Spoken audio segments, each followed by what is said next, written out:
Hello class 10th students. तो बहुत सारे वीडियोस लाने के बाद में और बहुत सारे कमेंट्स में हमने ये पढ़ा कि मैम पीवाई क्यूज़ करा दीजिए, मैम पीवाई क्यूज़ करा दीजिए। तो हम आप सभी की रिक्वेस्ट को मानते हुए हमने शुरू कर दी है अपनी पीवाई क्यूज़। यानी कि आज हम आपके लिए लेकर आ रहे हैं लास्ट ईयर यानी कि 2023 का प्रीवियस ईयर जो क्वेश्चन पेपर बोर्ड में आया था वो उसका सेट 1। आप सभी को पता है कि कई सेट्स बनते हैं, तो हम यहाँ पर आपके लिए इसका पहला सेट लेकर आ रहे हैं विद सॉल्यूशन। और ये पेपर आज का है क्लास 10th हिंदी कोर्स ए का। तो कोर्स ए का लाने का मतलब ये नहीं है कि मैं कोर्स बी को भूल गई हूँ, बिल्कुल भी ऐसा नहीं है। कोर्स बी के लिए भी लेकर आ रही हूँ, तो इतना परेशान नहीं होइए। दोनों ही मैं कोर्सेज को बराबर इक्वली सारी चीज़ें प्रोवाइड कराने की कोशिश कर रही हूँ, ठीक है। तो कोर्स बी के लिए भी आएगा, उनको नाराज़ होने की बिल्कुल भी ज़रूरत नहीं है। तो आज हम देख रहे हैं क्लास 10th हिंदी कोर्स ए का हिंदी का प्रीवियस ईयर क्वेश्चन पेपर, ठीक है। किसका देख रहे हैं? हिंदी का प्रीवियस ईयर क्वेश्चन पेपर। और सेट नंबर है आपका 1, जो है आपका विद सॉल्यूशन, ठीक है। तो शुरू करें। तो शुरू करने से पहले आपको मैं बता दूं कि 23 के और 24 के सिलेबस में ज़्यादा फर्क नहीं रहा है, तो बहुत ध्यान से देखिएगा। बहुत ही माइनर सा जो है कुछ चीज़ें हैं जो 23 के और 24 के कोर्स में फ़र्क था, नहीं तो लगभग सारी चीज़ें सेम रही हैं। इवन जो आपकी मार्किंग स्कीम है, ये सारी चीज़ें भी इस दौरान सेम ही रही हैं। तो चलिए देखें। सबसे पहले हैं कुछ सामान्य निर्देश जिन्हें आपको पढ़ना सख्त ज़रूरी है। जब आपके पास अभी बोर्ड पेपर में जब ये निर्देश आएंगे तो उन्हें भी आप बहुत सावधानी से पढ़िएगा। निर्धारित समय आपको 3 घंटे का मिल रहा है, पूर्णांक है 80, यानी कि टोटल हमको 100 में मार्किंग मिलती है, लेकिन ये पेपर 80 का रहता है क्योंकि 20 मार्क्स आपको इंटरनल स्कूल की तरफ से प्रोवाइड कराए जाते हैं, जो आपके फुल ईयर वैल्यूएशन के आधार पर आपके जो टीचर्स हैं, सब्जेक्ट टीचर्स, वो सीबीएसई को देते हैं। निम्नलिखित निर्देशों को बहुत सावधानी से पढ़िए और उनका सख्ती से अनुपालन कीजिए। तो समझ गए ना, सख्ती से यानी कि जो यहाँ लिखा है वो आपको पूरी तरीके से पालन करना है। तो आप ये जो आपके सामने ये जितने भी इस समय मैं निर्देश रख रही हूँ, ये मान के चलिए कि आपका एक्चुअल का बोर्ड एग्जाम पेपर में भी सेम यही निर्देश आने वाले हैं, ठीक है। इस प्रश्न पत्र में कुल मिलाकर 17 प्रश्न हैं और सभी प्रश्न अनिवार्य हैं, यानी कि 1 से लेकर 17 तक के जितने भी प्रश्न हैं वो आपको दिए गए हैं और सारे ही प्रश्न करने हैं। कोई एक ऐसा प्रश्न नहीं है जो आपको छोड़ना हो। इस प्रश्न पत्र में 2 खंड हैं, खंड आ और खंड बा। खंड आ में बहुविकल्पीय वस्तुपरक और खंड बा में वर्णनात्मक प्रश्न दिए गए हैं, यानी कि खंड आ में आपके लिए आ रहा है ऑब्जेक्टिव क्वेश्चन, मतलब जितने क्वेश्चन से सब जो ऑब्जेक्टिव हैं, और खंड बा में हमारे लिए सारे वर्णनात्मक प्रश्न आएंगे, जिसके अंदर हमारी पाठ्य पुस्तक आधारित प्रश्न और हमारे लेखन आधारित प्रश्न आएंगे। खंड आ में कुल 10 प्रश्न दिए गए हैं, तो यानी कि 17 में से 10 प्रश्न आपके खंड आ में आ जाएंगे, जिनमें उप प्रश्नों की संख्या 49 है, ठीक है। 10 प्रश्नों के अंदर जो प्रश्न दिए गए हैं उनकी संख्या है 49, यानी कि 49। दिए गए निर्देशों का पालन करते हुए 40 उप प्रश्नों के उत्तर देने हैं, यानी कि जो 10 प्रश्न दिए गए हैं इसके हर किसी प्रश्न के अंदर आपको उप प्रश्न दिए गए हैं और साथ ही साथ कुछ निर्देश दिए गए हैं। उन निर्देशों का पालन करते हुए आपको उसमें से सिर्फ 40 प्रश्न ही करने हैं, ठीक। पालन करते हुए 40 प्रश्नों के उत्तर देने हैं। खंड बा में कुल 7 प्रश्न पूछे गए हैं, सभी प्रश्नों के साथ उनके विकल्प दिए गए हैं। तो जो हमारा वर्णनात्मक सेक्शन है उसमें 7 प्रश्न हैं और सातों ही प्रश्न करने हैं, और उन प्रश्नों के साथ में आपको जो है ऑप्शन मौजूद है, हर प्रश्न के साथ ऑप्शन मौजूद है। निर्देशानुसार विकल्प का ध्यान रखते हुए सभी प्रश्नों के उत्तर देने, यानी कि 7 के 7 प्रश्न के उत्तर देने हैं, लेकिन जो विकल्प दिए गए हैं उनको ध्यान में रखते हुए प्रश्नों के उत्तर दिए गए निर्देशों का पालन करते हुए लिखिए। तो सारे निर्देश जो दिए हैं उनको पढ़ना है और उन्हीं के अनुसार आपको उत्तर देने हैं। यथासंभव सभी प्रश्नों के उत्तर क्रमानुसार। अब ये जो एक चीज दी गई है इसे आपको फॉलो जरूर करना है। क्यों करना है मैं आपको बता दूं। हमारे पास जब क्वेश्चन आता है तो हम क्या करते हैं, हम लोग सोचते हैं कि चलो सबसे पहले हम अनुच्छेद लिख लेते हैं, फिर पत्र लिख लेते हैं, फिर बाकी करेंगे। ये काम नहीं करना। आपको करना क्या है, क्वेश्चन खंड आ से शुरू करना है, क्वेश्चन नंबर 1 से लेकर 1 2 3 4 5 6 7 8 9 10 11 12 13 14 15 16 17, इसी सीक्वेंस में सारे क्वेश्चन करने हैं। ये नहीं कि आपने पहले 17 कर दिया, फिर 4 कर दिया, फिर 8 कर दिया, 9 कर दिया, 11 कर दिया, ये काम नहीं करना। सबसे पहले क्वेश्चन नंबर 1, फिर 2, एकदम जो आपका नंबर की सीक्वेंस होती है उसी सीक्वेंस से आप करोगे। और ये याद रखना, इसको मैंडेटरी फॉलो करना है आपको, ज़रूरी है, इसे आदत में डाल लो। हर क्वेश्चन में ऐसे ही आंसर आपको देने हैं, ठीक है। चलिए, अब निर्देश समझ गए। अब हम आ जाते हैं पहले प्रश्न पर। जो 2000 का हमारा पहला सेट है, 2023 का जो पहला सेट हमारे पास में रहा है, उसमें सबसे पहले खंड आ शुरू हो रहा है, जिसमें हमारे सारे प्रश्न बहुविकल्पी हैं। तो प्रश्न संख्या 1 से लेकर 10 तक हमारा खंड आ चलेगा, जिसमें बहुविकल्पीय वस्तुपरक प्रश्न दिए गए हैं। सबसे पहला क्वेश्चन हमारे पास में आ रहा है, निम्नलिखित गद्यांश को पढ़कर उस पर आधारित बहुविकल्पीय प्रश्नों के सर्वाधिक उपयुक्त विकल्प चुनकर लिखिए।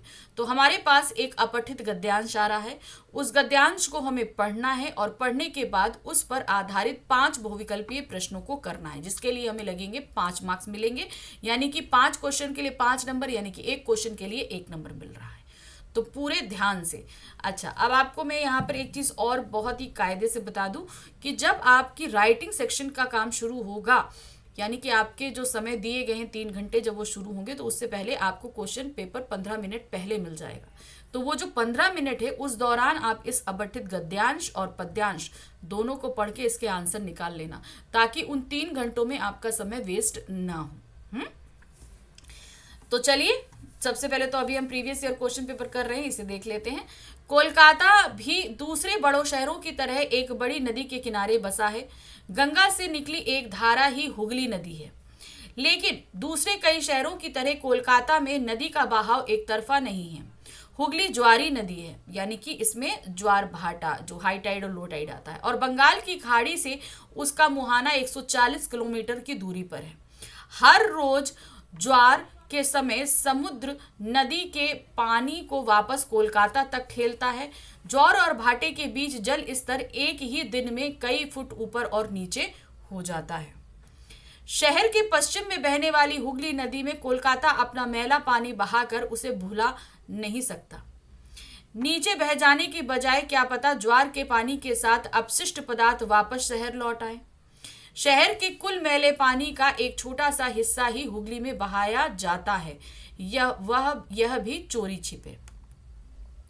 इसका परिणाम यह है कि कोलकाता में हुगली अधिक दूषित नहीं है, लेकिन हर बड़े शहर को अपना मैला पानी में फेंकने के लिए एक नदी चाहिए। तो फिर कोलकाता का मैला कहाँ जाता है? ठीक है, हर नदी को अपने, भाई हर शहर का अपशिष्ट पदार्थ निकलता है, तो उसे बहाने के लिए चाहिए, उसे नदी चाहिए। तो अगर कोलकाता बहुत ही थोड़ा अपना अपशिष्ट पदार्थ बहाती है उसमें नदी में, तो बाकी कहाँ जाता है? हुगली से उल्टी दिशा में शहर के पूरब में बहने वाली एक छोटी सी नदी है कुशी गंगा में, पर नदी तक पहुंचने से पहले इस मैले पानी के बड़े हिस्से का उपचार होता है, यानी कि उसे साफ किया जाता है। जुटी गंग में गिरने वाला मैला पानी उतना दूषित नहीं होता जितना यह शहर से निकलते समय होता है। यहाँ मैले पानी की सफाई का तरीका भी दूसरे शहरों से निराला है। कोई 30,000 एकड़ में फैले तालाब और खेत कोलकाता के कुल मैले पानी का 2/3 हिस्सा साफ करते हैं। यही नहीं, इससे कई हजारों लोगों को रोजगार मिलता है। मैले पानी में मछलियां, सब्जियां और धान उगाकर इसका एक कारण यह है कि यहाँ का अनूठा भूगोल, जो बना है गंगा के मुहाने पर होने वाली मिट्टी और पानी के प्राकृतिक खेल से। पता नहीं कब से गंगा की बड़ी धार यहाँ से बहकर बंगाल की खाड़ी में विसर्जित होती थी, पर यह संगम केवल गंगा और बंगाल की खाड़ी भर का नहीं रहा है। छोटी बड़ी कई नदियों की कई धाराएं हिमालय की मिट्टी गाद खाद के रूप में लाकर यहाँ जमा करती हैं। कह सकते हैं कि यहाँ हिमालय और समुद्र मिलते हैं। तो ये रहा हमारा अपठित गद्यांश। देखिए, अपठित गद्यांश के बारे में कई बार ये भी प्रश्न आया है कि मैम इसको पढ़ने में बहुत समय जाता है, कुछ ट्रिक है, कुछ बता दीजिए। तो देखिए, इसकी कोई भी ट्रिक नहीं होती है, ये प्रैक्टिस से ही आता है। आप जितने भी गद्यांश को पढ़ोगे उससे आपका जो है वो ध्यान एकाग्रित होगा, यानी कंसंट्रेशन आप कर पाओगे, तो चीज़ों को जल्दी समझने की कोशिश करोगे।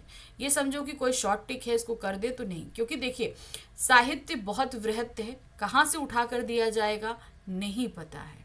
तो हम कह रहे हैं आप 100 अपठित गद्यांश उठाकर प्रैक्टिस कर लो, 500 उठाकर कर लो, लेकिन हम ये नहीं कह सकते उन 500 में एक गद्यांश आपके बोर्ड एग्जाम में आ पाएगा। तो बस हम कह सकते हैं कि आप प्रैक्टिस कर लो। प्रैक्टिस करने से आप क्या होगे, धीरे धीरे उन सारी चीज़ों में हैबिचुअल होते जाओगे, तो आप जल्दी काम कर पाओगे। कोई शॉर्ट ट्रिक नहीं है, प्रैक्टिस ही कर सकते हैं इसे।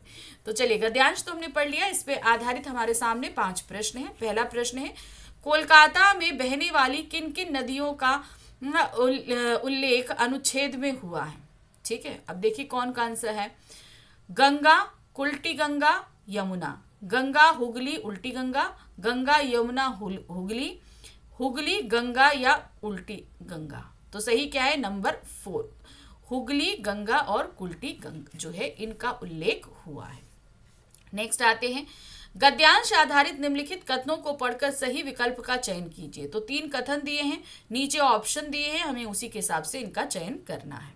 ठीक है, हुगली नदी में जल स्तर ज्वार और भाटे के अनुरूप ऊपर नीचे होता है। ठीक है, दूसरा है कुल्टीगंग कोलकाता के पूर्व में बहती है। तीसरा है कोलकाता की अधिकतर नदियां उल्टी दिशा की ओर बहती हैं। तो हम ये कहेंगे कि गा वाला तो कहीं मेंशन नहीं है, का और खा हमें सही लग रहा है। तो चलिए देखते हैं, यहाँ पे सेकंड ऑप्शन हमारा का, कथन का और कथन खा जो है वो सही है। नेक्स्ट आते हैं, कुल्टीगंग से में गिरने वाला कोलकाता का मैला पानी उतना दूषित क्यों नहीं होता है? क्योंकि वह पहले हुगली नदी में जाता है। दूसरा कारण है, कोलकाता के लोग पानी मैला नहीं करते हैं। तीसरा है, नदी में गिरने से पूर्व खेतों और तालाबों में उपचारित होता है, क्योंकि कुल्टीगंग स्वयं ही गंदगी को उपचारित कर लेती है। तो सही कारण क्या बताया गया है, क्योंकि नदी में गिरने से पहले के पूर्व ही खेतों और तालाबों में उसको उपचारित कर दिया जाता है। निम्नलिखित कथन ए और कारण आर को पढ़कर उपयुक्त विकल्प चुनिए। ठीक है, कथन और कारण पर आधारित है। पहले हम कथन पढ़ेंगे। कोलकाता के बगल में बंगाल की खाड़ी में हिमालय और समुद्र मिलते हैं। तो यहां पर कथन ए सही है। कारण आर पे आते हैं, यहां गंगा और अन्य नदियां मिट्टी, गाद और साद इकट्ठा करती है। तो कथन ए और कारण आर दोनों ही सही है। इसीलिए बोला गया है क्योंकि सभी नदियां हिमालय से निकल कर आ रही हैं, तो यहाँ गाद इकट्ठा कर रही है, तो तभी यहाँ पर समुद्र और हिमालय को मिलता हुआ बताया गया है। तो यहाँ पर तीसरा ऑप्शन सही है, कथन ए और कारण आर दोनों सही हैं। नंबर 5वां क्वेश्चन है, कोलकाता हुगली नदी में अपना मैला पानी क्यों नहीं बहा सकता? क्यों नहीं बहा सकता? पहला ऑप्शन, शहर में हुगली को पवित्र मानकर उसकी पूजा की जाती है।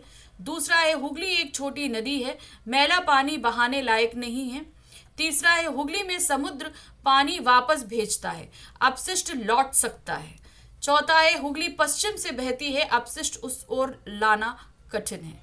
तो देखिए, कारण यह है कि हुगली नदी में ज्वार भाटा आता है, जिस कारण से अगर उसमें गंदा पानी बहाया जाए तो वो गंदा पानी वापस शहर में आ सकता है, इसलिए हुगली में गंदा पानी नहीं बहाया जा सकता है। तो यहाँ पर थर्ड ऑप्शन हमारा सही है। तो 5 क्वेश्चन दिए थे, हमने पांचों यहाँ पर कर लिए। आगे बढ़ते हैं, प्रश्न संख्या 2 है हमारे पास दिया है, निम्नलिखित पद्यांशों में से किसी एक पर आधारित बहुविकल्पीय प्रश्नों के सर्वाधिक उपयुक्त उत्तर वाले विकल्प चुनकर लिखिए। तो यहाँ पर क्या दिया गया है, 2 पद्यांश दिए गए हैं, दोनों में से एक पद्यांश आपको करना है। जो पद्यांश आप करोगे उसके 5 प्रश्नों को आपको हल करना है और उन प्रश्नों के लिए 5 मार्क्स मिलेंगे, यानी कि 1 नंबर आपको एक प्रश्न के लिए। पहला पद्यांश है, देखिए, सूरज के ताप में कहीं कोई कमी नहीं, न चंद्रमा की ठंडक में, लेकिन हवा और पानी में जरूर कुछ ऐसा हुआ है कि दुनिया में करुणा की कमी पड़ गई है। इतनी कम पड़ गई है करुणा की बर्फ पिघल नहीं रही, नदियां बह नहीं रही, झरने झर नहीं रहे, चिड़िया या नहीं रही, गायें रंभा नहीं रही, कहीं पानी का कोई ऐसा पारदर्शी टुकड़ा नहीं कि आदमी उसमें अपना चेहरा देख सके और उसमें तैरते बादल के टुकड़े से धो पोंछ सके। दरअसल पानी से होकर देखो तभी दुनिया पानीदार रहती है, उसमें पानी के गुण समा जाते हैं, वरना कोरी आंखों से कौन कितना देख पाता है पता नहीं। आने वाले लोगों को दुनिया कैसी चाहिए, कैसी हवा कैसा पानी चाहिए, पर इतना तो तय है कि इस समय दुनिया को ढेर सारी करुणा चाहिए। तो यहाँ क्या है, इस पूरे गद्यांश में हमने देखा कि सभी प्राकृतिक उपादान, जितनी भी प्राकृतिक चीजें हैं, सब अपने स्वरूप में हैं, सब कुछ है, लेकिन मनुष्य का स्वरूप धीरे धीरे बदल रहा है। मनुष्य पहले जितना संवेदनशील था, उसके अंदर जितनी करुणा थी, जितनी विनम्रता थी, अब वो धीरे धीरे जो है कम होती जा रही है। और आज के समय में हम बहुत सारे लोगों में ऐसी सारी चीजें देखते ही नहीं। कम को तो बात, वो तो खत्म ही हो गई है, उनके अंदर क्रूरता भर गई है। तो यही सारी चीजें जो हैं इसमें दिखाई गई हैं कि प्रकृति में तो सब कुछ मौजूद है, लेकिन इंसानों के अंदर से वो करुणा खत्म हो गई है। तो अब इस पर आधारित 5 प्रश्न है। पहला प्रश्न है, दुनिया में करुणा की कमी पड़ गई है, पंक्ति का आश्रय है। वातावरण में शीतलता नहीं है, जल में निर्मलता समाप्त हो गई है, लोगों में संवेदना समाप्त हो गई है, लोगों में क्रूरता बढ़ गई है। तो दुनिया में करुणा की कमी पड़ गई है, इस पंक्ति का आश्रय है कि लोगों में संवेदना समाप्त हो गई है। दूसरों के प्रति जो है वो हम क्या कहते हैं, विनम्रता का भाव नहीं रखते। दूसरे की तकलीफों को देखकर हम दुखी नहीं होते हैं, हमें मजा आता है दूसरों के तकलीफों, उनके कष्टों को सुनने में। करुणा की बर्फ पिघल नहीं रही, पंक्ति में बर्फ पिघल नहीं रही का क्या अभिप्राय है?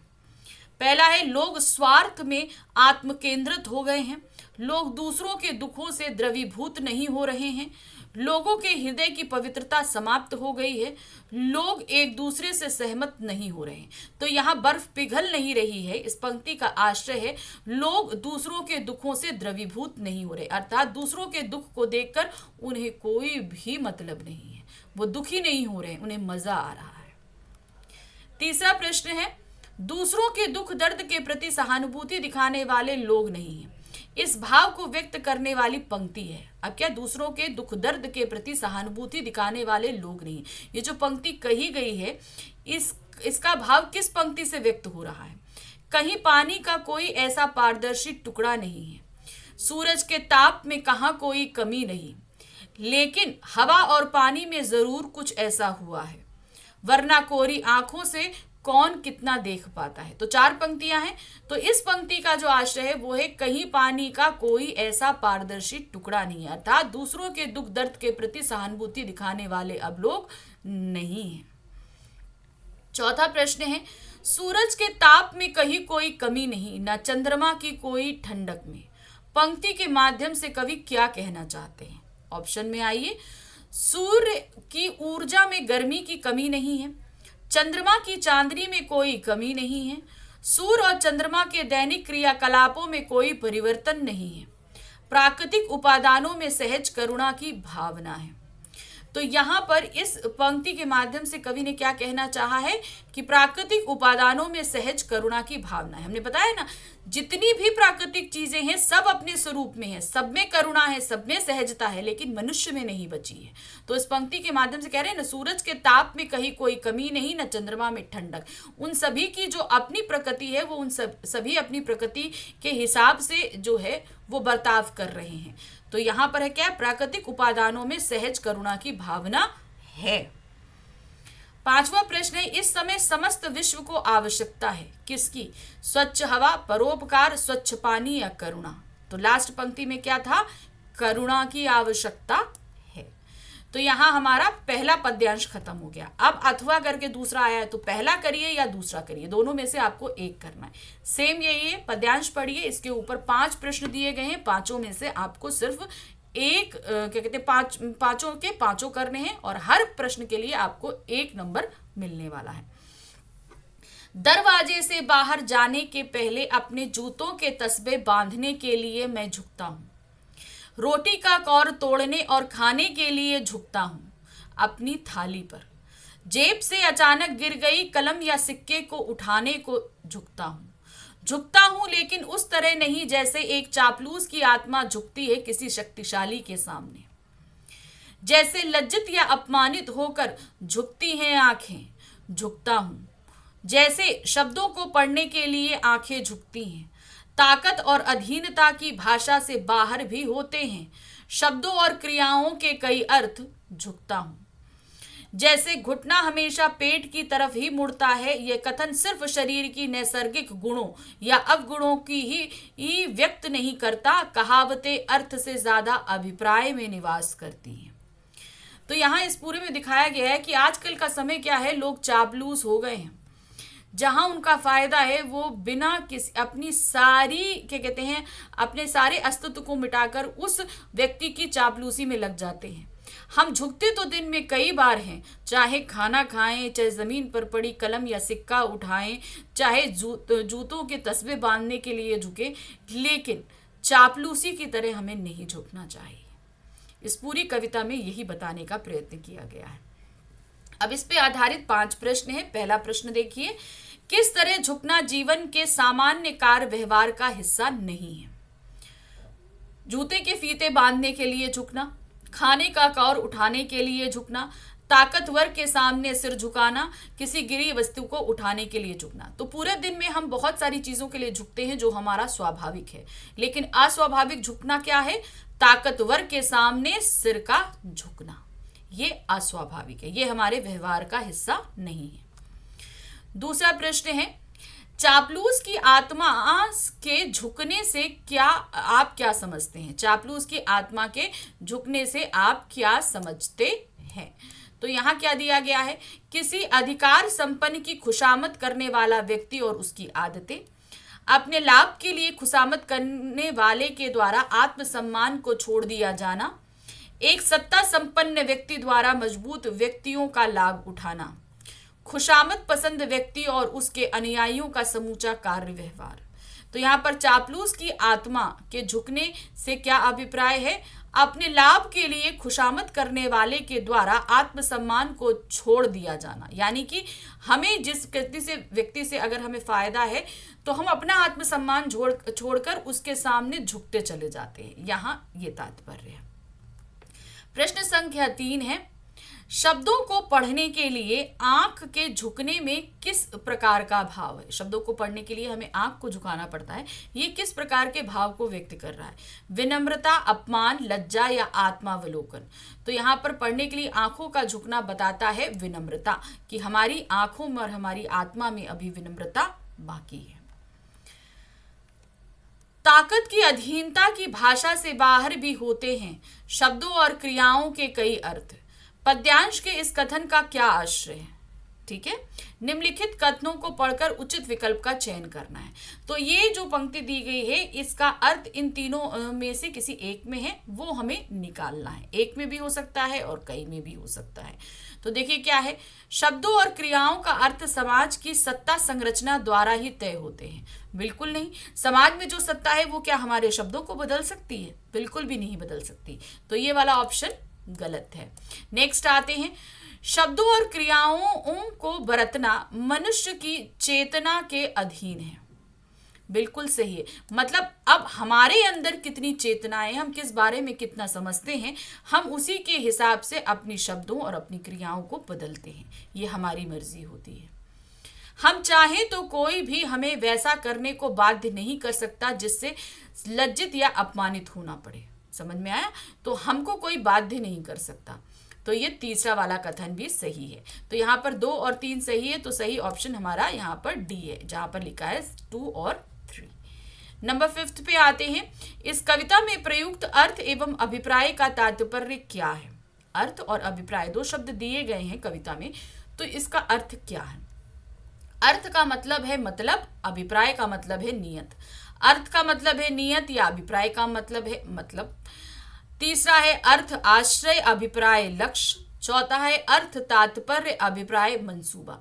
तो कविता में जो अर्थ लिया गया है उसका अर्थ है आश्रय और अभिप्राय का तात्पर्य है लक्ष्य। तो यहाँ पर ये ऑप्शन हमारा सही है। तो यहाँ पर हमने काफी हद तक सारी चीजें समझ ली। देखिए, अपठित गद्यांश कर लिया, पद्यांश कर लिया, 2 पद्यांशों में से आपको 1 पद्यांश करना था। तो मेन हमने अपना अपठित बोध, हमारे जो क्वेश्चन पेपर में जो पहला सेक्शन अपठित बोध आता है वो हमने कंप्लीट कर लिया है। अब हम किस पर आएंगे? अब हम आ जाएंगे अपने व्याकरण पे। तो व्याकरण आधारित प्रश्नों जो हैं उनको हमें बहुत सावधानी से करना है। तो शुरू करें उससे पहले आपको एक चीज बहुत ध्यान रखना कि जितने भी इसमें ऑप्शन, जितने भी इसमें क्या कहते हैं आपको कराए गए हैं, जैसे रचना के आधार पर वाक्य भेद हैं, वाच्य है, आपका अलंकार है, पद परिचय है, इन सभी को बहुत सावधानी से करिएगा। क्यों? क्योंकि यहाँ पर भी अगर आप ये सारी चीज़ें करते हो तो एक तरीके से आपकी प्रैक्टिस ही हो रही है, क्योंकि ये प्रीवियस ईयर क्वेश्चन पेपर है, इसे भी सॉल्व कर लोगे तो आपकी प्रैक्टिस ही है। तो इसको शुरू करें उससे पहले आप ध्यान रखना कि अपने व्याकरण से संबंधित सारे डाउट्स को आप क्लियर करके तब in previous year question paper को करना। इसीलिए मैंने सब कुछ समझाने के बाद एंड में आपको ये सॉल्व कराना शुरू कराया है। तो शुरू करें, चलिए तो पढ़ते हैं प्रश्न संख्या 3 को। रचना के आधार पर वाक्य भेद पर आधारित निम्नलिखित 5 बहुविकल्पीय प्रश्नों में से किन्हीं 4 के उत्तर निर्देशानुसार दीजिए। अब हमारे सामने क्या दिया गया है कि हमारा व्याकरण का जो पहला टॉपिक है, रचना के आधार पर वाक्य के भेद, उस पर हमसे पूछे गए हैं 5 प्रश्न, ठीक है। और 5 में से हमें कितने देने हैं? 4 बहुविकल्पीय प्रश्नों के उत्तर देने हैं। 4 नंबर का एक प्रश्न है, मतलब सॉरी 4 प्रश्न दिए गए हैं, एक एक नंबर का प्रश्न है। तो 4 प्रश्न करेंगे तो कितने नंबर मिलेंगे? 4 मार्क्स मिलेंगे।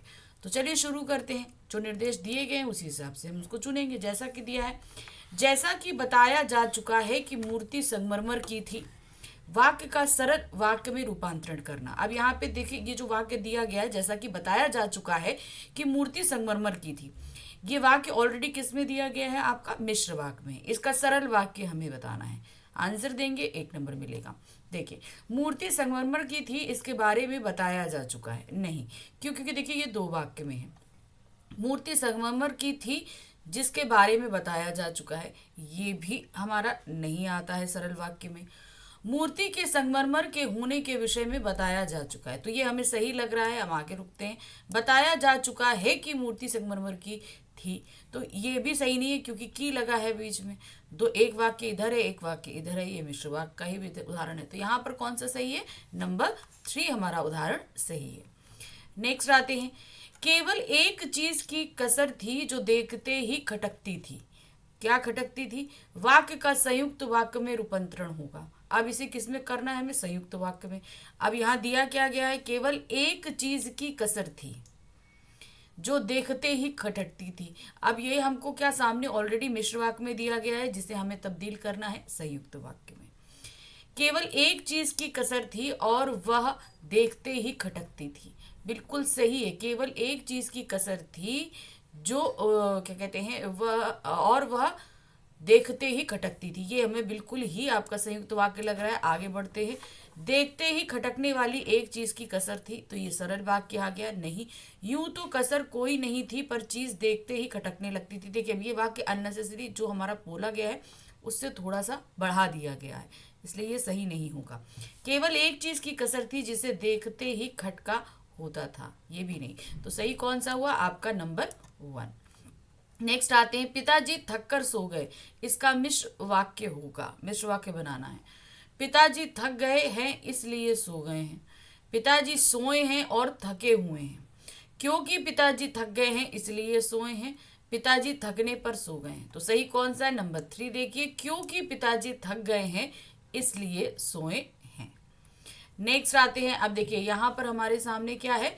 4 वक्तव्य है, नीचे विकल्प दिया है, उस पर हमें इसमें सही आंसर ढूंढना है।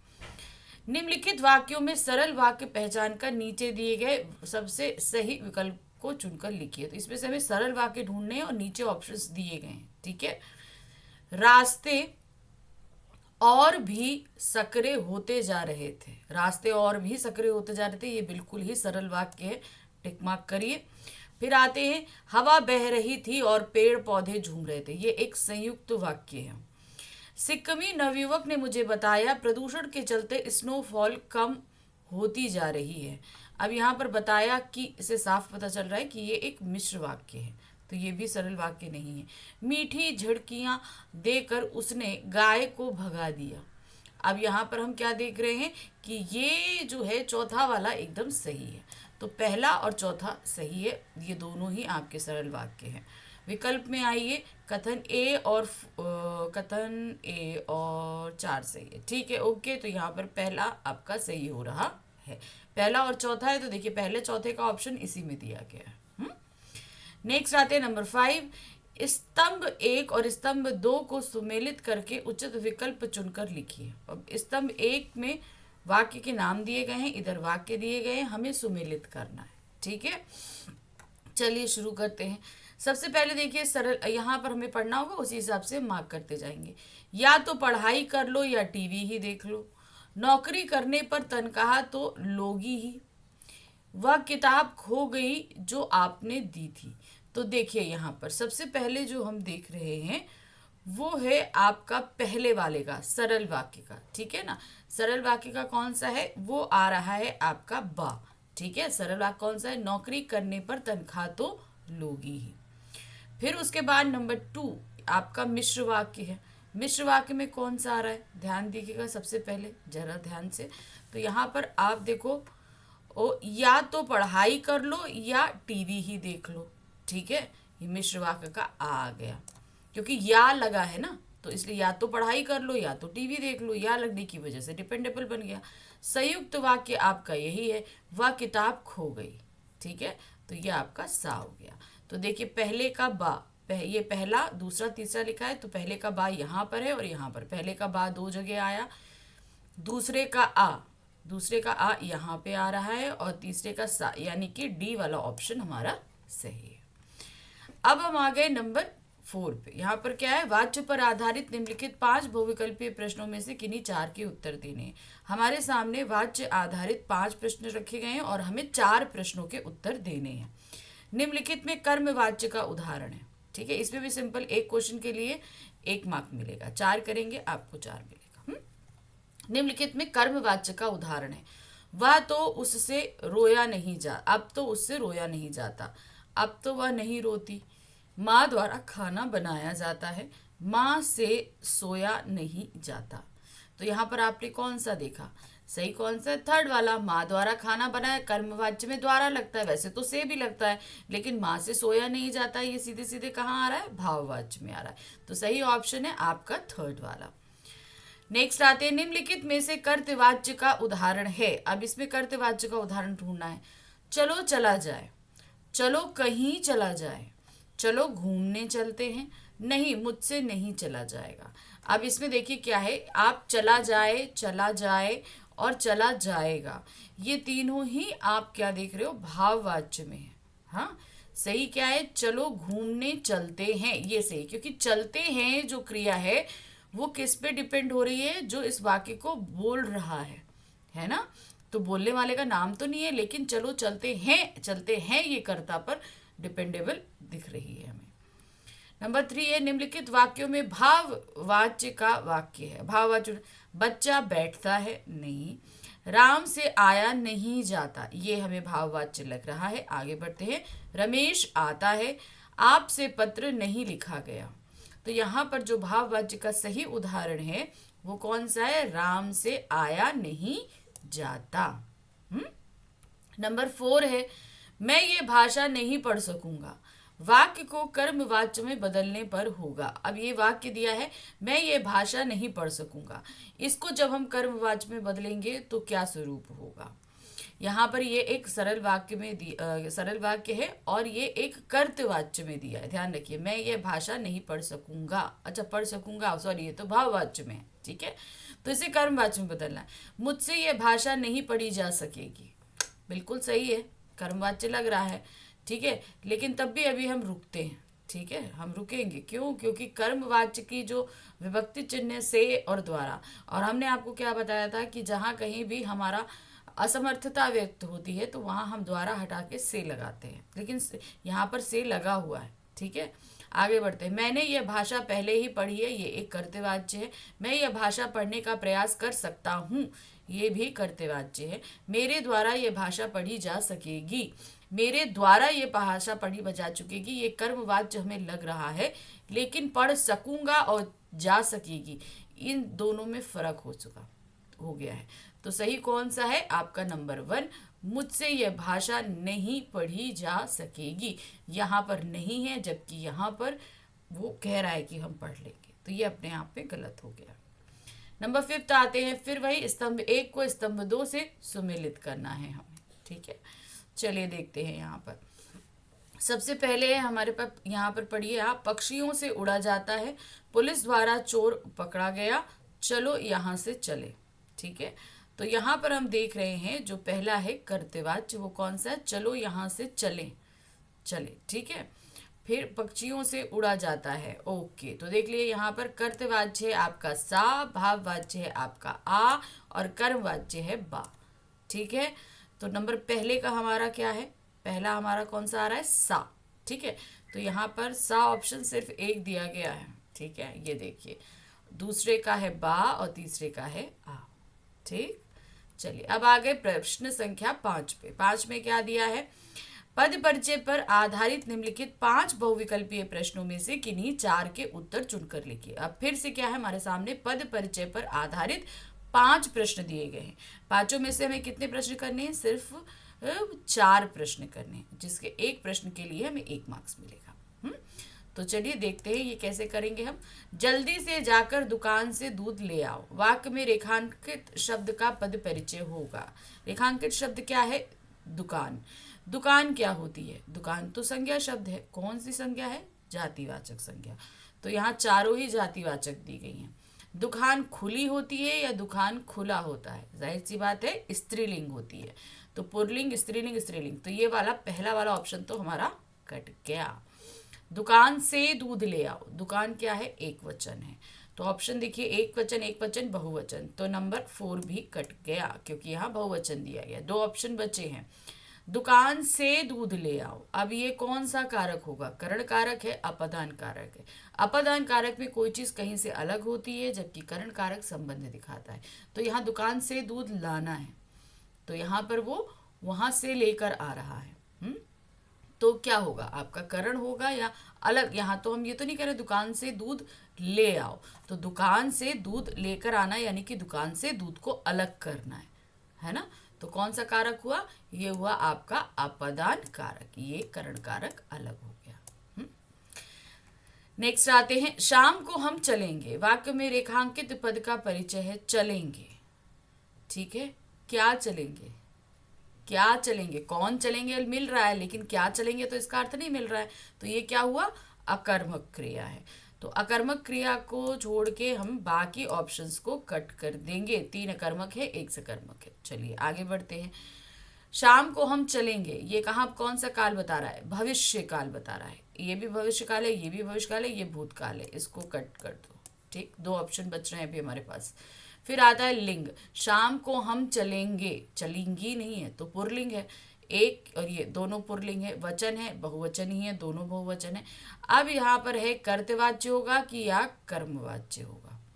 अब कैसे हम पता करेंगे, देखिए जाहिर सी बात है, हम चलेंगे, हम चलेंगे आ रहा है ना, तो हम कौन है, हम कर्ता हैं, तो ये सीधे सीधे किससे क्या हो गया, हमारा कर्तवाच्य हो गया। ठीक, ये तीसरा कट गया। नंबर 2 आते हैं, किस व्यक्ति से मिलना है। ठीक है, क्या है, किस व्यक्ति से मिलना है। अब यहाँ पर किस रेखांकित है, क्या होगा किस। अब मैंने क्या बताया था आपको, कभी भी आपको अगर डाउट होता है तो सिंपल है, आप संज्ञा इसकी जगह संज्ञा शब्द रखिए, नहीं तो विशेषण शब्द रखिए। तो हम यहाँ पर किस व्यक्ति की जगह अगर हम रखना चाहें तो क्या होगा, कोई संज्ञा शब्द आ सकता है, नहीं आ सकता। इस जगह क्या आएगा, छोटे व्यक्ति से मिलना है, बड़े व्यक्ति से मिलना है, पतले व्यक्ति से मिलना है। हम इसकी जगह नहीं राम व्यक्ति से मिलना है नहीं बोलेंगे, हम विजय व्यक्ति से नहीं बोलेंगे, है ना। तो जब हमने यहाँ पर बोल रहे हैं छोटा पतला, यानी कि ये विशेषण है। अब चूंकि ये एक प्रश्नवाचक सर्वनाम होता है वो है, तो सीधे सीधे ये क्या हो जाएगा, सार्वनामिक विशेषण। कौन सा है, क्योंकि किस तो हम सर्वनाम की जगह इस्तेमाल करते हैं, तो ये क्या हो गया, सार्वनामिक विशेषण। तो इसके अलावा जो ऑप्शन है जैसे प्रश्नवाचक सर्वनाम, इसे कट कर दीजिए। 3 आपके पास सार्वनामिक विशेषण है।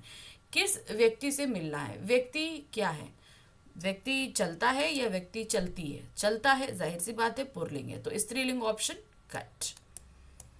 फिर उसके बाद वचन है, किस व्यक्ति से मिलना है, एक वचन है, तो बहुवचन वाला ऑप्शन कट।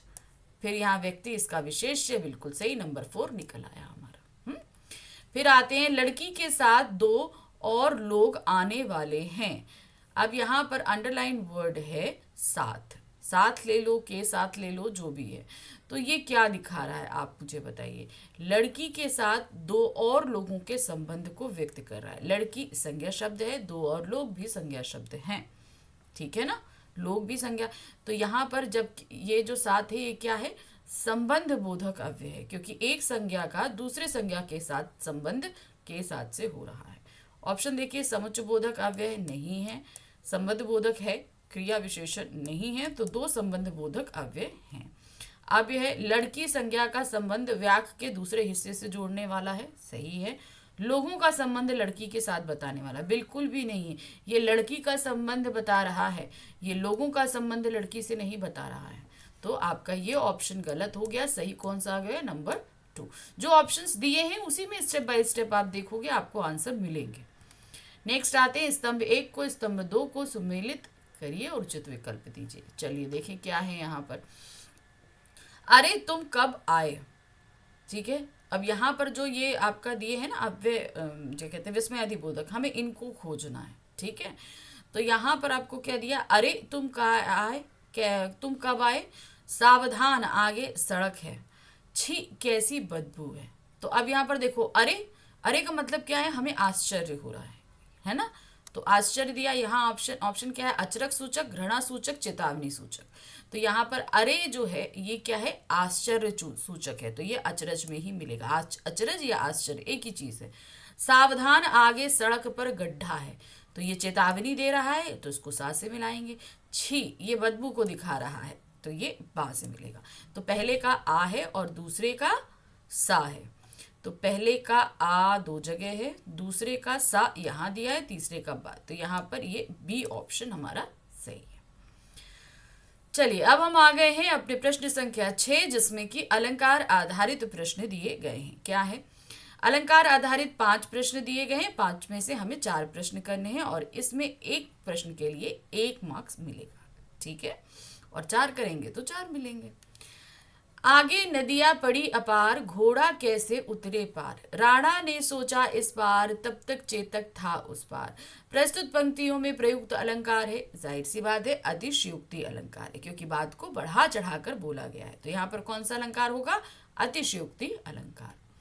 नेक्स्ट आते हैं, को घटिये वृष भानुजा वे हलदर के वीर। अब यहाँ पर क्या दिया है? को घटिये वृष भानु का वे हलधर के वीर।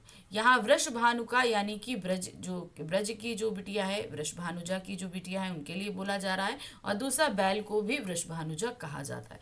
तो यहाँ पर एक के साथ 2 अर्थ चिपके होने के कारण यहाँ पर श्लेष अलंकार होगा। नेक्स्ट आते हैं, निम्नलिखित में से किन पंक्तियों में उत्प्रेक्षा अलंकार है। अब ये जो हम पढ़ेंगे और इसमें हमें देखना है उत्प्रेक्षा अलंकार किस में दिया गया है। चलिए देखें तो, कनक कनक ते सौगड़ी मादकता अधिकाए, वो खाए बोरात जकिया पाए बोराए। यहाँ पर कनक शब्द 2 बार आया है, लेकिन दोनों बार इसका अर्थ अलग है।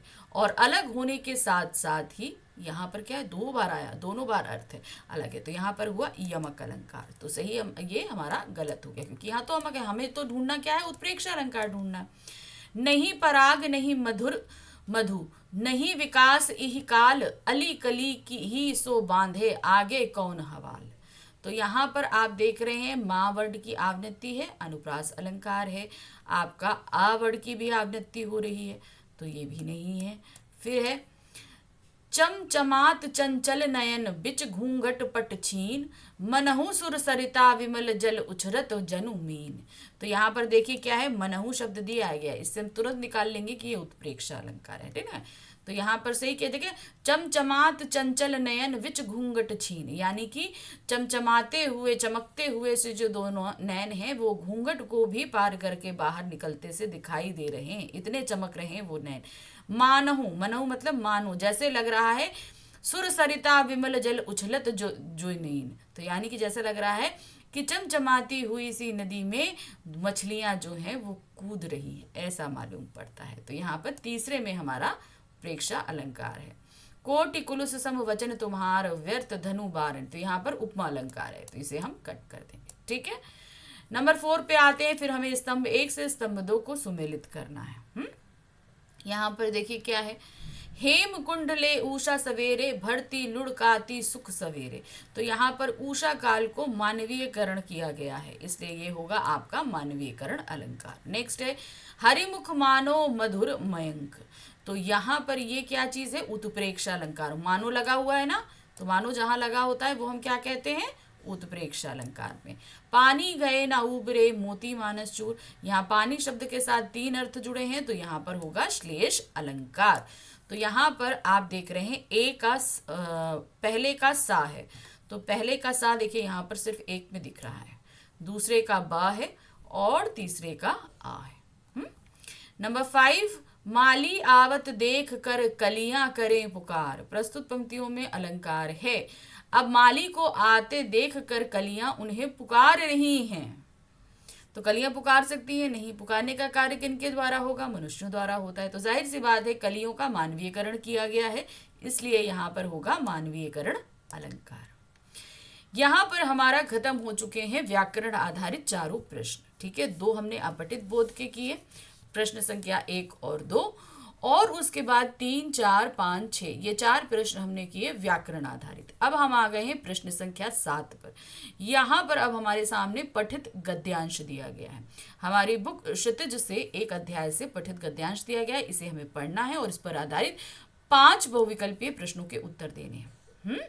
5 ही करने, कोई ऑप्शन नहीं है। देखिए, खेलने को हमने भाइयों के साथ गिल्ली डंडा भी खेला और पतंग उड़ाने, कांच पीसकर मांझा सूतने का काम भी किया, लेकिन उनकी गतिविधियों का दायरा घर के बाहर ही अधिक रहता था और हमारी सीमा भी थी घर। कौन सी स्टोरी है पता चल गई ना? ये है एक कहानी यह भी में, मनु भंडारी द्वारा लिखित। हाँ, इतना जरूर था कि उस जमाने में घर की दीवारें घर तक ही समाप्त नहीं हो जाती थी, बल्कि पूरे मोहल्ले तक फैली रहती थी। इसीलिए मोहल्ले के किसी भी घर में जाने पर कोई पाबंदी नहीं थी, बल्कि कुछ घर तो परिवार का हिस्सा ही थे। आज तो मुझे बड़ी शिद्दत के साथ ये महसूस होता है कि अपनी जिंदगी खुद जीने की इस आधुनिक दबाव ने महानगरों के फ्लैट में रहने वालों को हमारे इस परंपरागत पड़ोस कल्चर से विच्छिन्न करके हमें कितना संकुचित, असहाय और असुरक्षित बना दिया है। तो ये पूरा गद्यांश हमने पढ़ा। यहाँ पर हमने क्या देखा कि ये एक कहानी यह भी से दिया है, लेकिन अभी गद्यांश और भी है। चलिए देखते हैं आगे। मेरी कम से कम 1 दर्जन आरंभिक कहानियों के पात्र इसी मोहल्ले के हैं, जहां मैंने अपनी किशोरावस्था गुजार अपनी युवावस्था का आरंभ किया था। 1-2 को छोड़कर उसमें से कोई भी पात्र मेरे परिवार का नहीं है।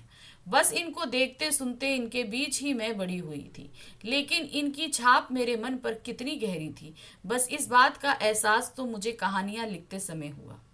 इतने वर्षों के अंतराल ने भी उनकी भाव भंगिमा भाषा किसी को भी धुंधला नहीं किया है, और बिना किसी विशेष प्रयास के बड़े सहज भाव से वे उतरते चले गए हैं। तो यहाँ पर हमने क्या देखा?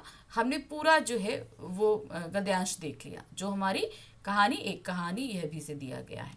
अब इस पर आधारित 5 प्रश्न। पहला प्रश्न है, भाइयों की गतिविधियों का दायरा घर के बाहर रहने और बहनों की सीमा घर में होने का क्या अभिप्राय? इसका मतलब क्या है? अब इसका मतलब नीचे दिया गया है, पढ़ते हैं। लड़कियों एवं लड़कों में आत्मीयता और बंधुत्व नहीं था। भाई बहन एक साथ ज्यादा समय नहीं बिताते थे। लड़कों को पूरे संसार की आजादी थी, पर लड़कियां घर के दायरे में सीमित।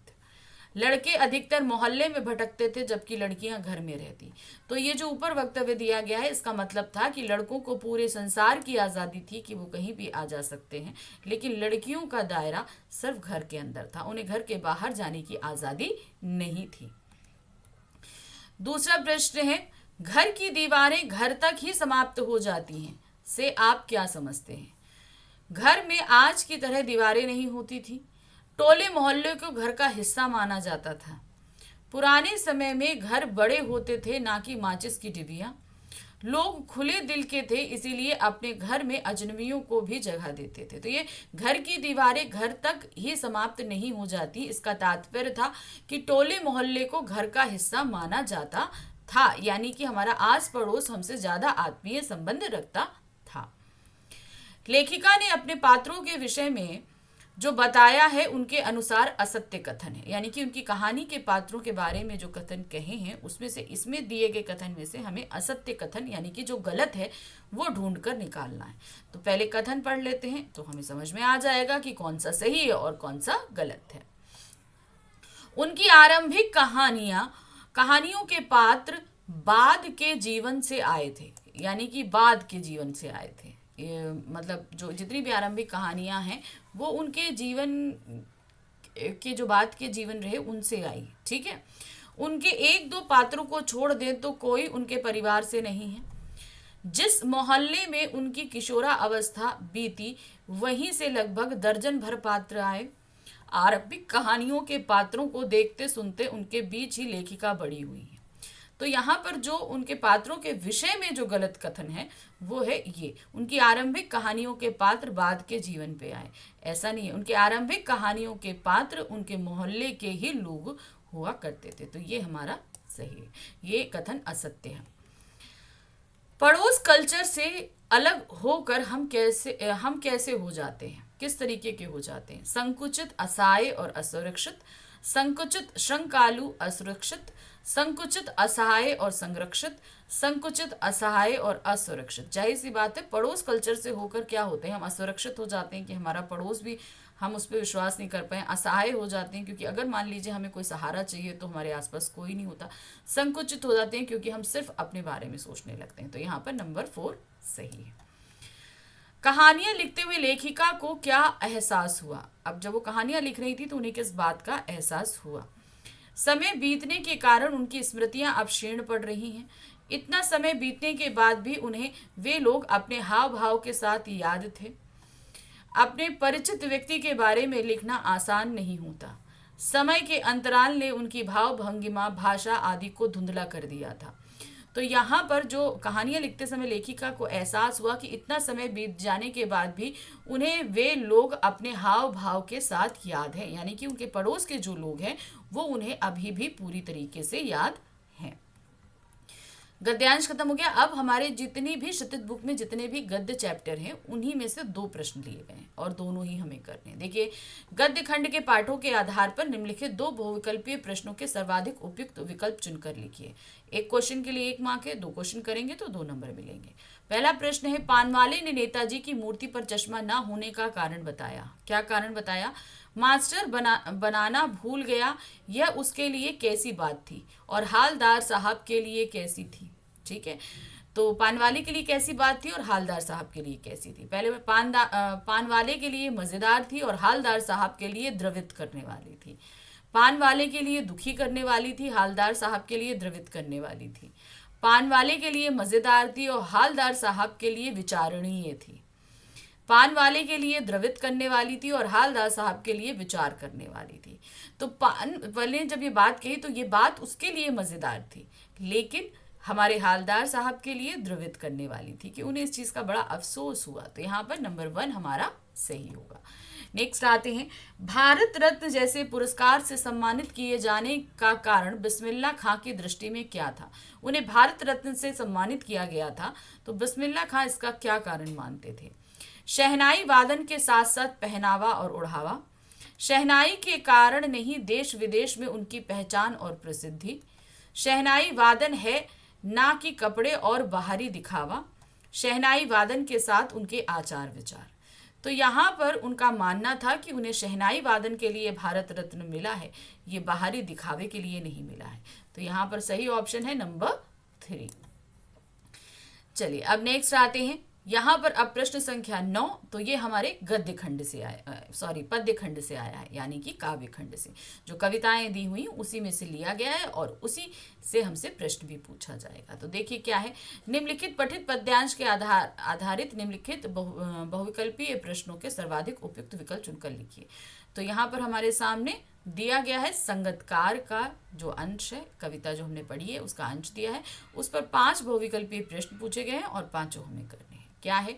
मुख्य गायक की गरज में वह अपनी गूंज मिलाता आया है प्राचीन काल से। गायक जब अंतरे की जटिल तानों के जंगल में खो चुका होता है या अपने ही सरगम को लांघ कर चला जाता है भटकता हुआ एक अनहद में, तब संगतकार ही स्थायी को संभाले रहता है। जैसे समेटता हो मुख्य गायक का पीछे छूटा हुआ सामान, जैसे उसे याद दिलाता हो उसका बचपन जब वह नौसिखिया था। ताल सप्तक में जब बैठने लगता उसका गला, प्रेरणा साथ छोड़ती हुई उत्साह अस्त होता हुआ, आवाज से राख जैसा कुछ गिरता हुआ, तभी मुख्य गायक को ढांढस बंधाता कहीं से चला आता है संगतकार का स्वर। तो ये संगतकार की कविता तो हमने पढ़ी हुई है, हमें नहीं लगता कि इतना ज्यादा एक्सप्लेन करने की आवश्यकता है। चलिए अब प्रश्न कर लेते हैं। मुख्य गायक की गरज में संगतकार अपनी गूंज प्राचीन काल से मिला रहा है। कथन में प्राचीन काल का तात्पर्य क्या है? पुराने युग से, बचपन से, हमेशा से, या गाने के आरंभ से। तो प्राचीन काल का अगर हम शाब्दिक अर्थ ले तो बहुत पुराने समय से है, ठीक है। लेकिन इस कहानी का में सॉरी इस कविता में प्राचीन काल का तात्पर्य है कि हमेशा से वो ये काम करता आया है। संगतकार का कार्य ही रहा है मुख्य गायक की आवाज से आवाज मिलाना। तो यहाँ पर होगा नंबर 3। मुख्य गायक अंतरे की जटिल तानों के जंगल में क्यों खो जाता है? कई बार सिद्धस्थ गायक भी किसी सुर ताल में उलझ जाते हैं। गाना एक जंगल जैसा है जिसमें भटक जाना सहज ही हो जाता है। अपने ही गाने की लय में डूबकर भटक जाता है। महान गायक भी कभी कभी कमजोर पड़ जाते हैं। तो यहाँ पर जो सही ऑप्शन है, मुख्य गायक अंतरंग की जटिल तानों के जंगल में क्यों खो जाता है, अपने ही गाने के लय में डूबकर भटक जाता है। मतलब वो गाते गाते खुद इतना मगन हो जाता है कि वो भटक जाता है। संगतकार किस तरह से मुख्य गायक की सहायता करता है? मुख्य गायक के भटकने पर स्थायी को संभाले रखकर, मुख्य गायक को उसके बचपन की याद दिलाकर, मुख्य गायक का पीछे छूटा हुआ सामान समेटकर, मुख्य गायक के साथ अंतरे को गाकर। तो यहाँ पर किस तरीके से सहायता करता है? मुख्य गायक के भटकने पर स्थायी को संभाल कर, यानी कि जो स्थायी होता है, जहां से उसने गाना शुरू किया था, उस स्थायी को वो संभाले रहता है। अब यहाँ पर कथन है और उसके विकल्प दिए, हमें सही निकालना। पहले प्रश्न पढ़ें। संगतकार मुख्य गायक को ढांढस कब बंधाता है? इस प्रश्न का उत्तर देने के लिए निम्नलिखित कथनों को पढ़कर उचित विकल्प का चयन करिए। अब वो कब ढांढस बंधाता है, ये हमें इन 3 में से सही को ढूंढना है। तो यहाँ पर क्या दिया गया देखिए, जब उसका गला बैठने लगता है तब बंधाता है, जब वह निरुत्साहित होने लगता है तब बंधाता है, जब उसकी आवाज मंद बढ़ने लगती है। तो ये तो तीनों ही कंडीशन सही हैं जहां संगतकार मुख्य गायक को ढांढस बंधाता है। तो पहला, दूसरा, तीसरा तीनों सही है। तो देखते हैं, ये देखिए सी में ऑप्शन सही है। नंबर 5 आते हैं। तार सप्तक में मुख्य गायक का गला क्यों बैठने लगता है? वह गाते गाते थक चुका होता है। इसमें स्वरों को ऊंचाई निचाई पर चढ़ाना होता है। उसे बार बार गाना पड़ता है। आवाज की गूंज अब नष्ट हो चुकी होती है। तो यहाँ पर क्या कारण है? तार सप्तक मुख्य गायक गला क्यों बैठने लगता है? क्योंकि इसमें स्वरों को ऊंचाई निचाई पर चढ़ाना पड़ता है। या तो बहुत ऊंचा स्वर ले जाना पड़ता है, फिर नीचे लाना पड़ता है, फिर ऊंचा ले जाना पड़ता है। इसलिए क्या होता है कि उसका गला जो है वो बैठने लगता है। अब हम आ गए प्रश्न संख्या 10 में, जहां हमारे पद्य खंड यानी कि काव्य खंड पर आधारित 2 प्रश्न हैं। दोनों ही प्रश्न करने हैं और ये 2 मार्क्स का होगा। राम लक्ष्मण परशुराम संवाद में परशुराम बार बार विश्वामित्र से लक्ष्मण की शिकायत क्यों कर रहे हैं? वो विश्वामित्र से लक्ष्मण की शिकायत क्यों कर रहे हैं? रीजन बताना है। विश्वामित्र सभी मुनियों में श्रेष्ठ थे। विश्वामित्र राम और लक्ष्मण के कुल गुरु थे। विश्वामित्र सीता स्वयंवर में जनक के पुरोहित थे। विश्वामित्र उस समय राम लक्ष्मण के गुरु एवं अभिभावक थे। तो हम सभी को पता है कि जब वो जनक के दरबार में उपस्थित हुए थे तो उन्हें विश्वामित्र ही लेकर गए थे। इस समय वो उनके गुरु भी थे और अभिभावक भी। तो यहाँ पर सही क्या होगा? नंबर 4। इसलिए भाई जो हमारे लिए रिस्पॉन्सिबल होगा, हमारी शिकायत उसी से तो की जाएगी ना। दूसरा प्रश्न है, दंतुरित मुस्कान का कवि स्वयं को चिर प्रवासी क्यों कह रहा है? दंतुरित, वो अपने आप को चिर प्रवासी उन्होंने क्यों कहा है? वह पहली बार बच्चे से मिल रहा है इसलिए। कवि सदा यात्रा पर रहने वाला व्यक्ति है। कवि लंबी यात्रा के बाद घर आया है। कवि का कोई घर नहीं है, वह खाना बदोश है। तो यहाँ पर उन्होंने चिर प्रवासी अपने लिए क्यों कहा है? क्योंकि कवि सदा यात्रा पे रहने वाले व्यक्ति हैं। वो हमेशा किसी न किसी काम से बाहर ही रहते हैं, इसलिए वो अपने बच्चे की उस दंतुरित मुस्कान को नहीं देख पाए। तो यहाँ पर हमारा खंड आ खत्म हुआ। तो बहुविकल्पीय जो सेक्शन था वो हमने अपना खत्म कर लिया। अब हम आ गए हैं वर्णनात्मक प्रश्नों पे, जिसमें हमारे क्षितिज बुक के गद्य पद्य से भी प्रश्न आएंगे, हमारी कृतिका बुक से भी आएंगे और हमारे लेखन कार्य भी आएगा। ठीक है, तो चलिए शुरू करते हैं। ध्यान से देखिएगा क्योंकि पैटर्न हमारा इस साल का और जो अब हमारा साल यानी कि 2024 में जो हम एग्जाम देने वाले हैं उसका पैटर्न सेम है। तो यहाँ देखिए क्या है, गद्य पाठों के आधार पर निम्नलिखित 4 प्रश्नों में से किन्हीं 3 प्रश्नों के उत्तर लगभग 25 से 30 शब्दों में देने हैं। हमारे सामने दिए गए हैं 4 प्रश्न, करने हैं उसमें से 3 प्रश्न।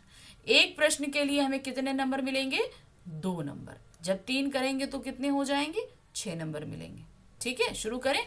तो हम तो आपके लिए चारों प्रश्न देखेंगे, लेकिन आपको 3 करने थे इसमें। नेताजी का चश्मा पाठ के आधार पर लिखिए कि हालदार साहब को कस्बे के नागरिकों का कौन सा प्रयास सराहनीय लगा और क्यों। अब आपको बताना है कि हालदार साहब को कौन सा प्रयास बहुत सराहनीय लगा और क्यों लगा। पहली बार एक कस्बे से गुजरते समय हालदार साहब ने चौराहे पर नेताजी सुभाष चंद्र बोस की संगमरमर की मूर्ति लगी हुई देखी। यद्यपि नेताजी की आंखों पर संगमरमर का चश्मा नहीं था, फिर भी हालदार साहब को कस्बे के नागरिकों का यह प्रयास सराहनीय लगा, क्योंकि उनके अनुसार महत्व के रंग रूप या कद का नहीं, उसके पीछे छिपी प्रेम भावना की भावना का है, देश प्रेम की भावना का है। इससे देश की भावी पीढ़ी के मन में भी राष्ट्र भक्तों के प्रति सम्मान की भावना जागृत होगी। तो यहाँ पर ये नहीं है कि उन्होंने मूर्ति लगाई, ये बात है, उन्होंने मूर्ति लगाई, इससे उनकी देश भावना, देश प्रेम की भावना प्रकट होती है। ये बात ज्यादा सराहनीय लगी उनको। क्यों लगी? क्योंकि भाई क्या चीज भूले, ये उन्होंने नुक्स नहीं निकाला, लेकिन उन्होंने नेताजी को चुना मूर्ति लगाने के लिए, ये बात उन्हें बहुत अच्छी लगी। अगला प्रश्न है, नवाब साहब की झूठी शान शौकत और घमंड भरे व्यवहार को देखकर लेखक ने उसके साथ किस प्रकार का व्यवहार किया। लखनवी अंदाज पाठ के आधार पर इसे साबित कीजिए। तो उनकी झूठी शान शौकत देखा, तो उसमें लेखक ने किस तरह का व्यवहार उनके साथ किया। लेखक ने सेकंड क्लास के डिब्बे में प्रवेश करने पर नवाब साहब की आंखों में असंतोष का भाव उतरवाया। भाई किसी व्यक्ति से हम मिलते हैं और हमसे वो अगर रूड व्यवहार करे तो अच्छा नहीं है। नवाब साहब ने ऐसा ही किया था। उन्होंने लेखक की संगति के लिए कोई उत्साह नहीं दिखाया। नवाब साहब के घमंड भरे व्यवहार को देखकर लेखक का स्वाभिमान आहत हुआ, इसीलिए उन्होंने भी नवाब साहब को अनदेखा कर दिया। यहाँ तक कि बाद में नवाब साहब द्वारा खीरे के लिए दिए गए प्रस्ताव को भी अस्वीकार कर दिया। बाद में नवाब साहब ने उन्हें खीरा खाने के लिए ऑफर किया था ना, तो हमारे लेखक ने उसे मना कर दिया कि नहीं, हम नहीं खाएंगे। भाई आप हमसे एक तो ठीक से व्यवहार नहीं कर रहे हो और फिर आपकी दी हुई वस्तु खाएं, ऐसा तो नहीं होता। इससे सिद्ध होता है कि लेखक ने नवाब साहब के रूखे व्यवहार का करारा जवाब दिया था। अब हम आ गए तीसरे प्रश्न में। तीसरे प्रश्न में क्या दिया देखिए, बाल गोविंद भगत की गर्मियों की संज्ञा के दृश्य का चित्रण, गर्मियों की संध्या है, यहाँ पर संध्या का चित्रण अपने शब्दों में कीजिए। यानी कि गर्मियों के समय जो है उनकी शाम किस तरीके की बीतती थी। आपने चित्रण तो हम लोगों ने उसको पढ़ा हुआ है, अब उसे आपको उसमें चित्रण करना है। देखिए क्या है, गर्मियों की उमस भरी संध्या को बाल गोविंद भगत अपने मधुर संगीत से शीतल कर देते थे। वे अपने घर के आंगन में आसन जमा कर बैठ जाते और गांव के कुछ प्रेमी भक्त भी वहीं खिंजड़ी और करतालों के साथ आ जाते थे। एक पद बाल गोविंद भगत कहते और पीछे से उनकी प्रेमी मंडली उसे दोहराती थी। धीरे धीरे उनका स्वर ऊंचा होने लगता तथा एक क्षण ऐसा आता कि बाल गोविंद भगत उस मंडली के बीच में अंगुदों लिए नाचने लगते थे। इस प्रकार सारा आंगन नृत्य और संगीत से ओतप्रोत हो जाता था। तो सिर्फ वही नहीं गाते थे, उनके जितने भी भक्तजन हुआ करते थे वो भी गाते थे। और एक क्षण ऐसा आता था कि बाल गोविंद भगत पूरी तरीके से मदमस्त होकर उन्हीं के बीच नाचने लगते थे।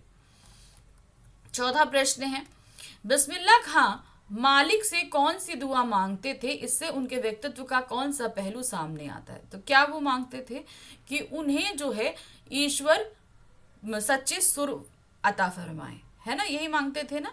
बिस्मिल्लाह खां 5 वक्त की नमाज के बाद सजदे में अल्लाह से यही मांगते कि मालिक उनके सुर को इतना प्रभावशाली बनाए दे जिसे सुनकर श्रोताओं की आंखों में भावनाओं के आंसू सच्चे मोती की तरह स्वाभाविक रूप से बह निकले। भारत का सर्वोच्च सम्मान भारत रत्न प्राप्त करने और सर्वश्रेष्ठ शहनाई वादक के रूप में प्रतिष्ठित होने के बावजूद अल्लाह से इस तरह की दुआ करना उनके निराभिमानी होने और विनम्र स्वभाव को दर्शाता है। कि मतलब उनके अंदर जो है अभिमान जो है वो एक लेश मात्र का नहीं था और विनम्रता उनके अंदर कूट कूट के भरी हुई थी। चलिए अब हम आ गए, अभी तो हमने देखा क्या, हमारे गद्य खंड पे आधारित 4 प्रश्न थे जिसमें से हमने चारों प्रश्न किए, आपको 3 करने थे। अब यहाँ पर क्या दिया देखिए, अब हमारे पद्य पाठों के आधार पर निम्नलिखित 4 प्रश्नों में से 3 प्रश्नों के उत्तर लगभग 25 से 30 शब्दों में लिखने हैं। ठीक है, तो पद्य पाठ जो दिए गए हैं अर्थात जो काव्य खंड के जो पाठ दिए गए हैं उसमें से हमसे पूछे गए हैं 4 प्रश्न, हमें उत्तर करने हैं 3 प्रश्न। एक प्रश्न के लिए मिलेगा 2 नंबर। वर्ड लिमिट है 25 to 30 वर्ड्स। याद रखिएगा, वर्ड लिमिट आपको भी बहुत याद ध्यान रखनी है। हाँ, तो यहां पर हमने बताया आपको 2 नंबर का एक प्रश्न रहेगा। सूर्य के पद में गोपियों के माध्यम से सूरदास की भक्ति भावना सामने आती है। इस कथन के आलोक में सूरदास की भक्ति भावना पर टिप्पणी कीजिए। किन्हीं 2 बिंदुओं को उत्तर में अवश्य शामिल करें कि सूरदास जी जो हैं वो श्री कृष्ण के भक्त रहे हैं। ये बात उन्होंने यहाँ पर गोपियों के माध्यम से व्यक्त करने की कोशिश करी है। अब आपको किन्हीं 2 बिंदुओं के आधार पर उनकी भक्ति की भावना को व्यक्त करना है। सूरदास भक्ति काल की सगुण धारा के कृष्ण भक्त कवि हैं। उन्होंने अपने पदों में निर्गुण ब्रह्म का विरोध और सगुण ब्रह्म की सराहना करी। निर्गुण ब्रह्म यानी कि जैसे कबीरदास जी, उन्होंने निर्गुण ब्रह्म की आराधना की है। उनके लिए ईश्वर का कोई भी साकार रूप नहीं है, जबकि इन्होंने सगुण यानी कि इनके लिए ईश्वर का स्वरूप श्री कृष्ण है, उन्होंने उनकी आराधना करी। दूसरा हमारा पॉइंट है, इन पदों में सूरदास ने गोपियों के माध्यम से अपने आराध्य श्री कृष्ण के प्रति आदर्श प्रेम की पराकाष्ठा और समर्पण एवं उन्हें पाने के लिए भक्तों की विकलता, अभिलाषा, व्यवस्था को दर्शाया है कि किस तरीके से उन्होंने अपने पदों के माध्यम से यहाँ गोपियों को प्रकट करते बताया कि वो कितने व्याकुल हैं। सिर्फ उनके जितने भक्तजन हैं कान्हा के, श्री कृष्ण के, वो कितने व्याकुल हैं अपने ईश्वर को पाने के लिए, उनके दर्शन मात्र के लिए। दूसरा प्रश्न है, राम लक्ष्मण परशुराम संवाद में लक्ष्मण ने अपने कुल को किन विशेषताओं का उल्लेख किया है? किन्हीं 2 विशेषताओं का वर्णन करना है। ठीक है, तो लक्ष्मण ने रघुकुल की विशेषता बताते हुए कहा है कि हमारे यहाँ देवता, ब्राह्मण, ईश्वर भक्त तथा गाय पर वीरता नहीं दिखाई जाती। इन्हें मारने पर पाप भागी होना पड़ता है तथा इन्हें हारने पर अपयश की प्राप्ति होती है। ठीक है, तो ये 2 विशेषताएं उन्होंने बता दी हैं कि हमें इन पर वीरता नहीं दिखाई जाती और मारने पर पाप लगता है और हारने पर अपयश लगता है। अब आ गए नंबर 3 क्वेश्चन, गावे। इस वर्ष पाठ्यक्रम में पढ़ी कौन सी कविता आपको सबसे अधिक प्रभावित करती है और क्यों? यानी कि आपके पाठ्यक्रम में जो कविताएं आई हैं उसमें ऐसी कौन सी कविता है जो आपको सबसे ज्यादा प्रभावित कर रही है? हम लोगों ने कई कविताएं पढ़ी है ना, सूरदास जी के पद है, राम लक्ष्मण परशुराम संवाद है, उत्साह अट नहीं रही, यदंतुरित मुस्कान और आपके संगतकार, तो कितनी सारी कविताएं हमने पढ़ी हैं। तो उसमें आपको सबसे अच्छी कौन सी लगी? मुझे कवि नागार्जुन द्वारा रचित यह दंतुरित मुस्कान कविता में सबसे अधिक प्रभावित किया है। इसमें कवि ने शिशु की मनमोहक मुस्कान के प्रभाव को सुंदर बिंबों के माध्यम से दर्शाया है, जो निराशा, मृत्युप्राय व्यक्ति के मन में भी जीवन का संचार कर देती है। शिशु का कोमल स्पर्श पाषाण के समान कठोर हृदय को भी द्रवित कर देता है।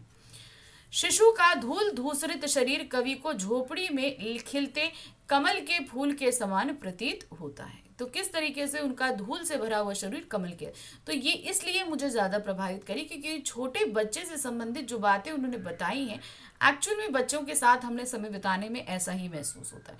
हम दुखी हों या तकलीफ में हों, उनके साथ समय बिताइए तो बड़ा अच्छा लगता है ना। नंबर 4 क्वेश्चन है हमारे पास में, आत्मकथ्य में कवि आत्मकथा ना लिखने के लिए जिन तर्कों का सहारा ले रहा है उनमें से किन्हीं 2 का उल्लेख कीजिए। तो उन्होंने कई कारण बताए हैं कि हमें आत्मकथा नहीं लिखनी चाहिए। हमने पढ़ी है ना कविता में, तो आपको उनमें से 2 कारण यहाँ पर बताने हैं। कवि जयशंकर प्रसाद का मानना है कि उनके जीवन में ऐसी कोई महान उपलब्धि नहीं जिसकी सराहना की जाए, यानी कि उन्होंने कुछ इतना अचीव नहीं किया है कि जिसे सराहना की जाए और उसे वे आत्मकथा में लिख सके, इसलिए हमें आत्मकथा नहीं लिखनी चाहिए। कवि अपने अभावग्रस्त जीवन तथा लोगों से मिली प्रवचनाओं का उल्लेख कर उपहास का पात्र नहीं बनना चाहता। उनके जीवन में बहुत सारे अभाव रहे, उनके अपनों ने उन्हें बहुत तरीके से दगा दिया। अगर वो आत्मकथा लिखेंगे तो ये सारी चीजें लिखनी पड़ेंगी, जिसके कारण लोगों के बीच वो उपहास यानी कि मजाक का विषय बन जाएंगे, इसलिए नहीं लिखते। आत्मकथा लिखने से उनकी सुप्त पीड़ाएं पुनः जीवंत हो उठेंगी तथा और वह उस कष्ट को भोगना नहीं चाहेंगे, यानी कि जो उनके जीवन में तकलीफें पहले हो चुकी हैं, अगर वो आत्मकथा लिखेंगे तो वो सारी चीजें उन्हें दोबारा याद आएंगी, इसलिए वो नहीं चाहते कि उन्हें ये सारी बातें दोबारा याद करनी पड़े। तो इसलिए नहीं लिखना चाहते। इन्हीं सब तर्कों के आधार पर वह आत्मकथा लिखने से बचना चाहते हैं। तो पद्य खंड के भी 4 प्रश्न हमारे यहाँ हो गए। अब हमारे पास में क्या आ रहा है, हमारी पूरक पाठ्य पुस्तिका यानी कृतिका से पूरक पाठ्य पुस्तक के पाठों पर आधारित निम्नलिखित 3 प्रश्नों में से किन्हीं 2 प्रश्नों के उत्तर लगभग 50 से 60 शब्दों में हमें लिखने हैं। तो अब इसमें भी आप सिर्फ 2 प्रश्न करने, कितने, निम्नलिखित 3 प्रश्नों में से 2 करने हैं। तो एक प्रश्न के लिए हमें कितना नंबर मिलेगा, 4 नंबर। तो 2 करेंगे तो हमें 8। वर्ड लिमिट ध्यान रखिएगा कि 50 से 60 शब्दों में हमें इसके आंसर लिखने हैं। तो मतलब ये हो गए दीर्घ उत्तरीय प्रश्न। देखिए क्या है, यह स्वाभाविक है बच्चा माता या पिता किसी एक से अधिक नजदीकी का अनुभव करता हो। माता के अंचल के भोलानाथ के संदर्भ में इस कथन पर प्रकाश डालें। इसके साथ ही अपने जीवन के अनुभव से इसके पक्ष या विपक्ष में टिप्पणी कीजिए। तो अब आपको बताना है यहाँ पर कि जो नजदीकी से जो अनुभव करता है वो चीजें, ठीक है। तो देखिए क्या लिखेंगे, माता का अंचल पाठ में लेखक माँ की अपेक्षा पिता से अधिक लगाव था। बचपन से वे बाहर बैठक में पिता के साथ ही सोते, उनके साथ ही उठते, दैनिक क्रिया से निवृत्त होकर उन्हीं के साथ पूजा करने बैठ जाते। पिता भी उनके संग खेलते, उसे कंधे पर बिठाकर गंगा तट ले जाते और अपना अधिकतर समय भोलानाथ के साथ व्यतीत करते। ऐसे में भोलानाथ का उनसे अधिक जुड़ाव होना स्वाभाविक था। मुझे अपने पिता की अपेक्षा माता जी से अधिक लगाव है। यदि मैं अपने पिताजी का भी आदर और सम्मान करती हूँ, किंतु उनसे अपनी सारी बातें साझा नहीं कर सकती। माता जी के साथ बातचीत करने में मैं सुविधाजनक महसूस करती हूँ। साथ ही मुझे विश्वास है कि विपत्ति के समय मेरी माता मेरी हर एक प्रकार से रक्षा करेंगी। तो यहाँ पर हमने पाठ संबंधी भी बताया और जो हमारा एक ओपिनियन पूछा गया है कि हमें कैसा महसूस होगा वो भी हमने बताया कि हम किसके साथ ज्यादा कंफर्टेबल रहते हैं।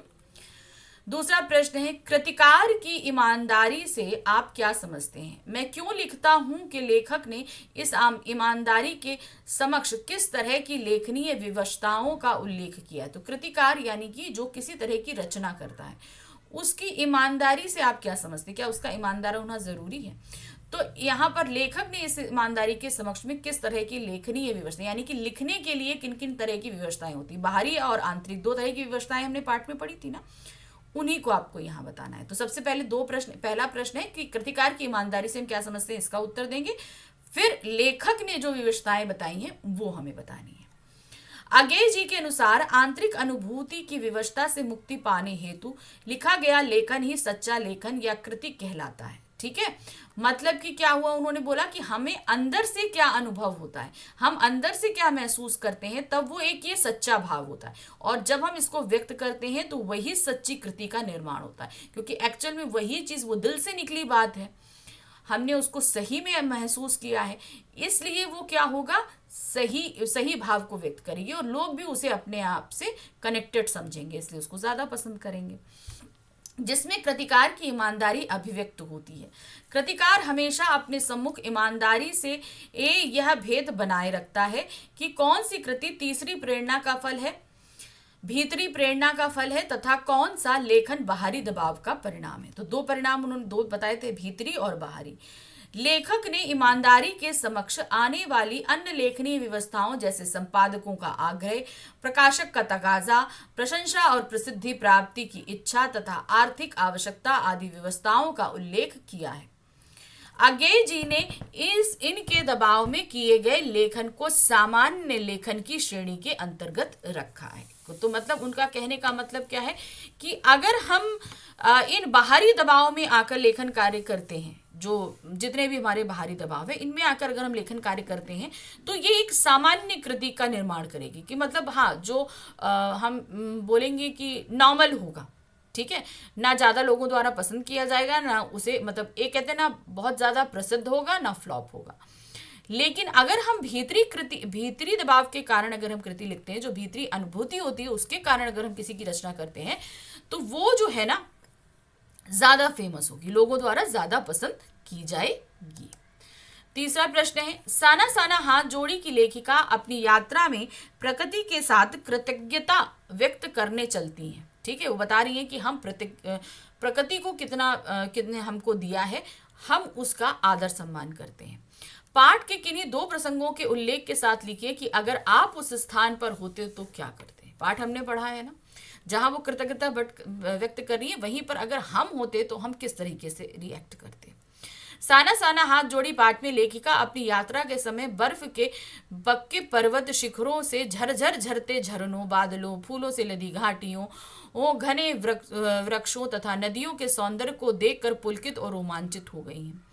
विशालकाय हिमालय के अप्रतिम सौंदर्य को देखकर मेरे जगपति मेरे विशाल कहकर वे उन प्राणदाता हिम शिखरों के प्रति अपनी कृतज्ञता व्यक्त करती हैं, जो जलधारा के रूप में प्रवाहित होकर जनमानस की प्यास बुझाते हैं। लेखिका ने उन जीवनदारी नदियों के प्रति भी अपनी कृतज्ञता प्रकट की है, जो हरी भरी फसलों को सींचती है। यदि मैं लेखिका के स्थान पर होती तो निश्चय ही इसी प्रकार प्रकृति के प्रति अपना आभार व्यक्त करती।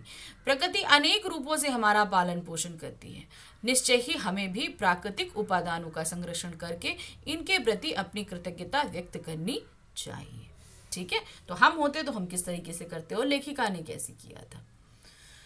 अब हम आ गए पृष्ठ संख्या 14 पे। तो हमारी जो पाठ्यपुस्तक थी दोनों, उन पर आधारित हमने वर्णनात्मक प्रश्न कर लिए।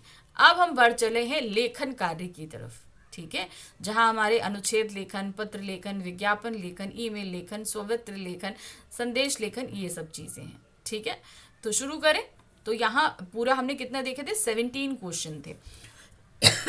सॉरी 17 क्वेश्चन हमें करने थे। तो 14, 15, 16, 17, यानी कि अब जो 4 प्रश्न बचे हैं वो हमारे लेखन कार्य संबंधी प्रश्न हैं।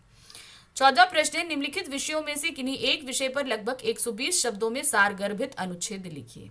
यानी कि अब आपके सामने अनुच्छेद करना है।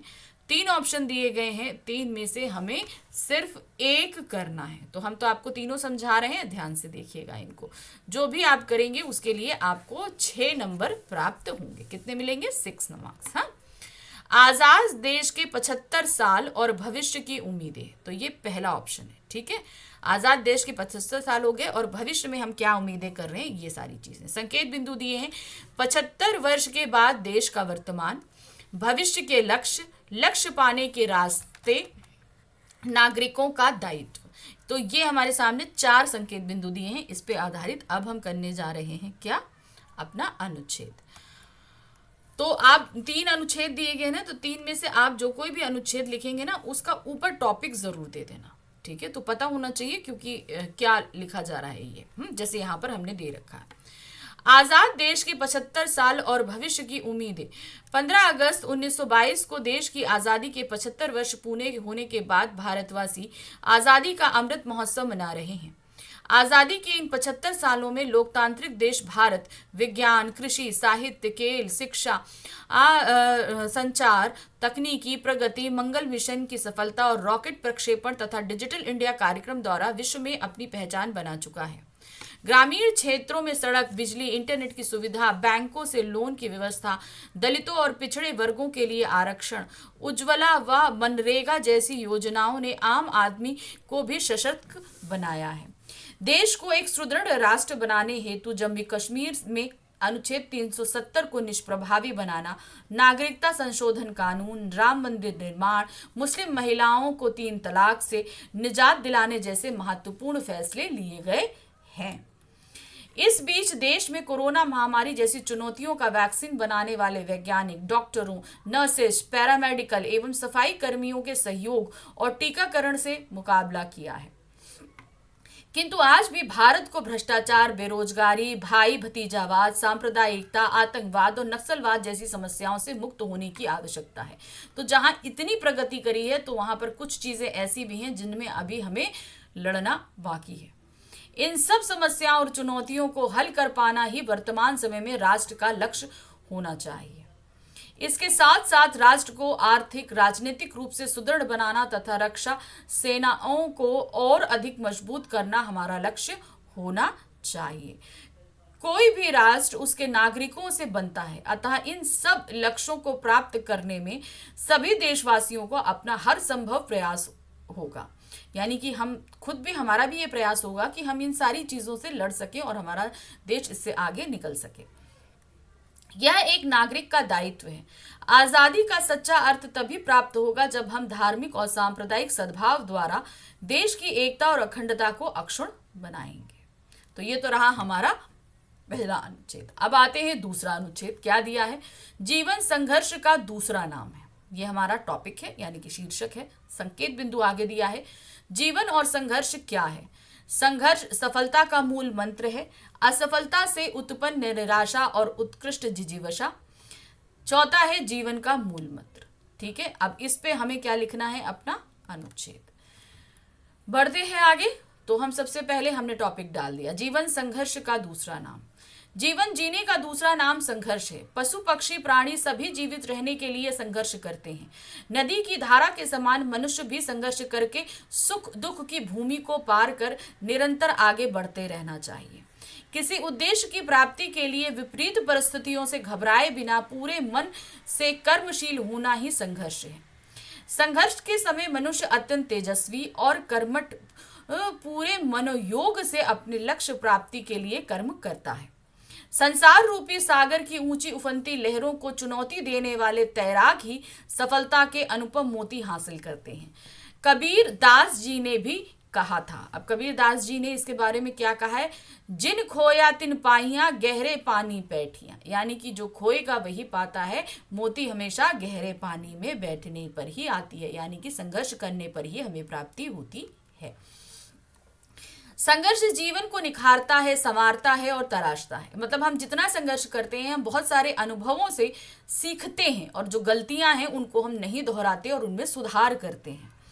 कर्म करने वाला व्यक्ति संघर्ष को अग्नि के तप पर खरा सोना बन जाता है। यानी कि हम जितना संघर्ष करते हैं, हम उतने ज्यादा स्ट्रांग होते जाते हैं, हम उतने ज्यादा अनुभवशील होते जाते हैं, हमारा हुनर उतने ज्यादा निखरता जाता है।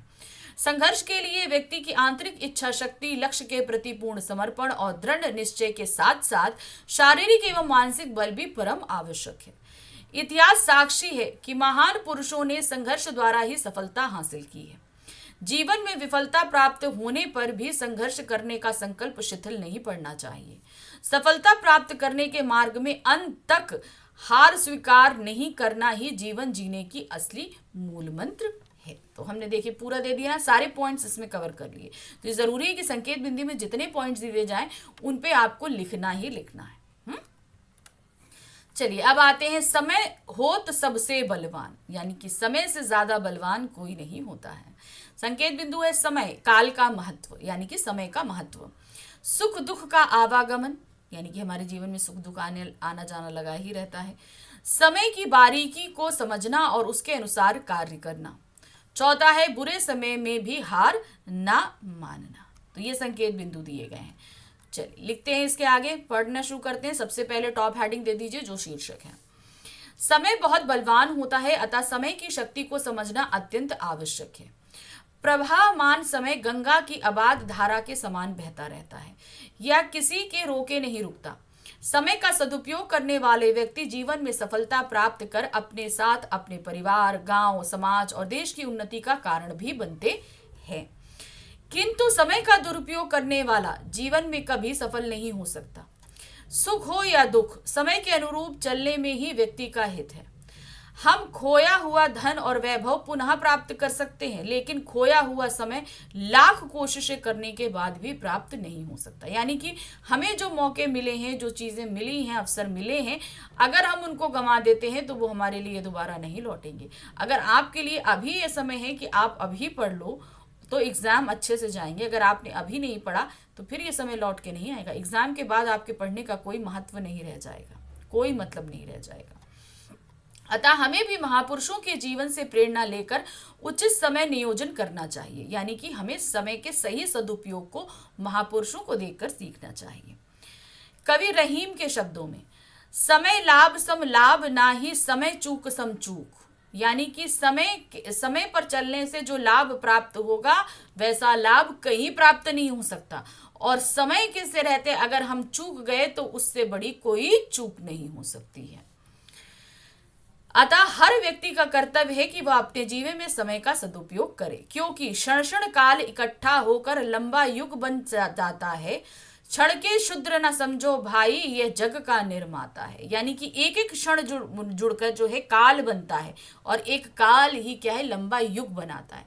क्षण को तुम छोटा ना समझो, क्योंकि यही जग को बनाता है। जिस प्रकार जीवन में अच्छा समय आता है उसी प्रकार कभी कभी बुरा समय भी आता है।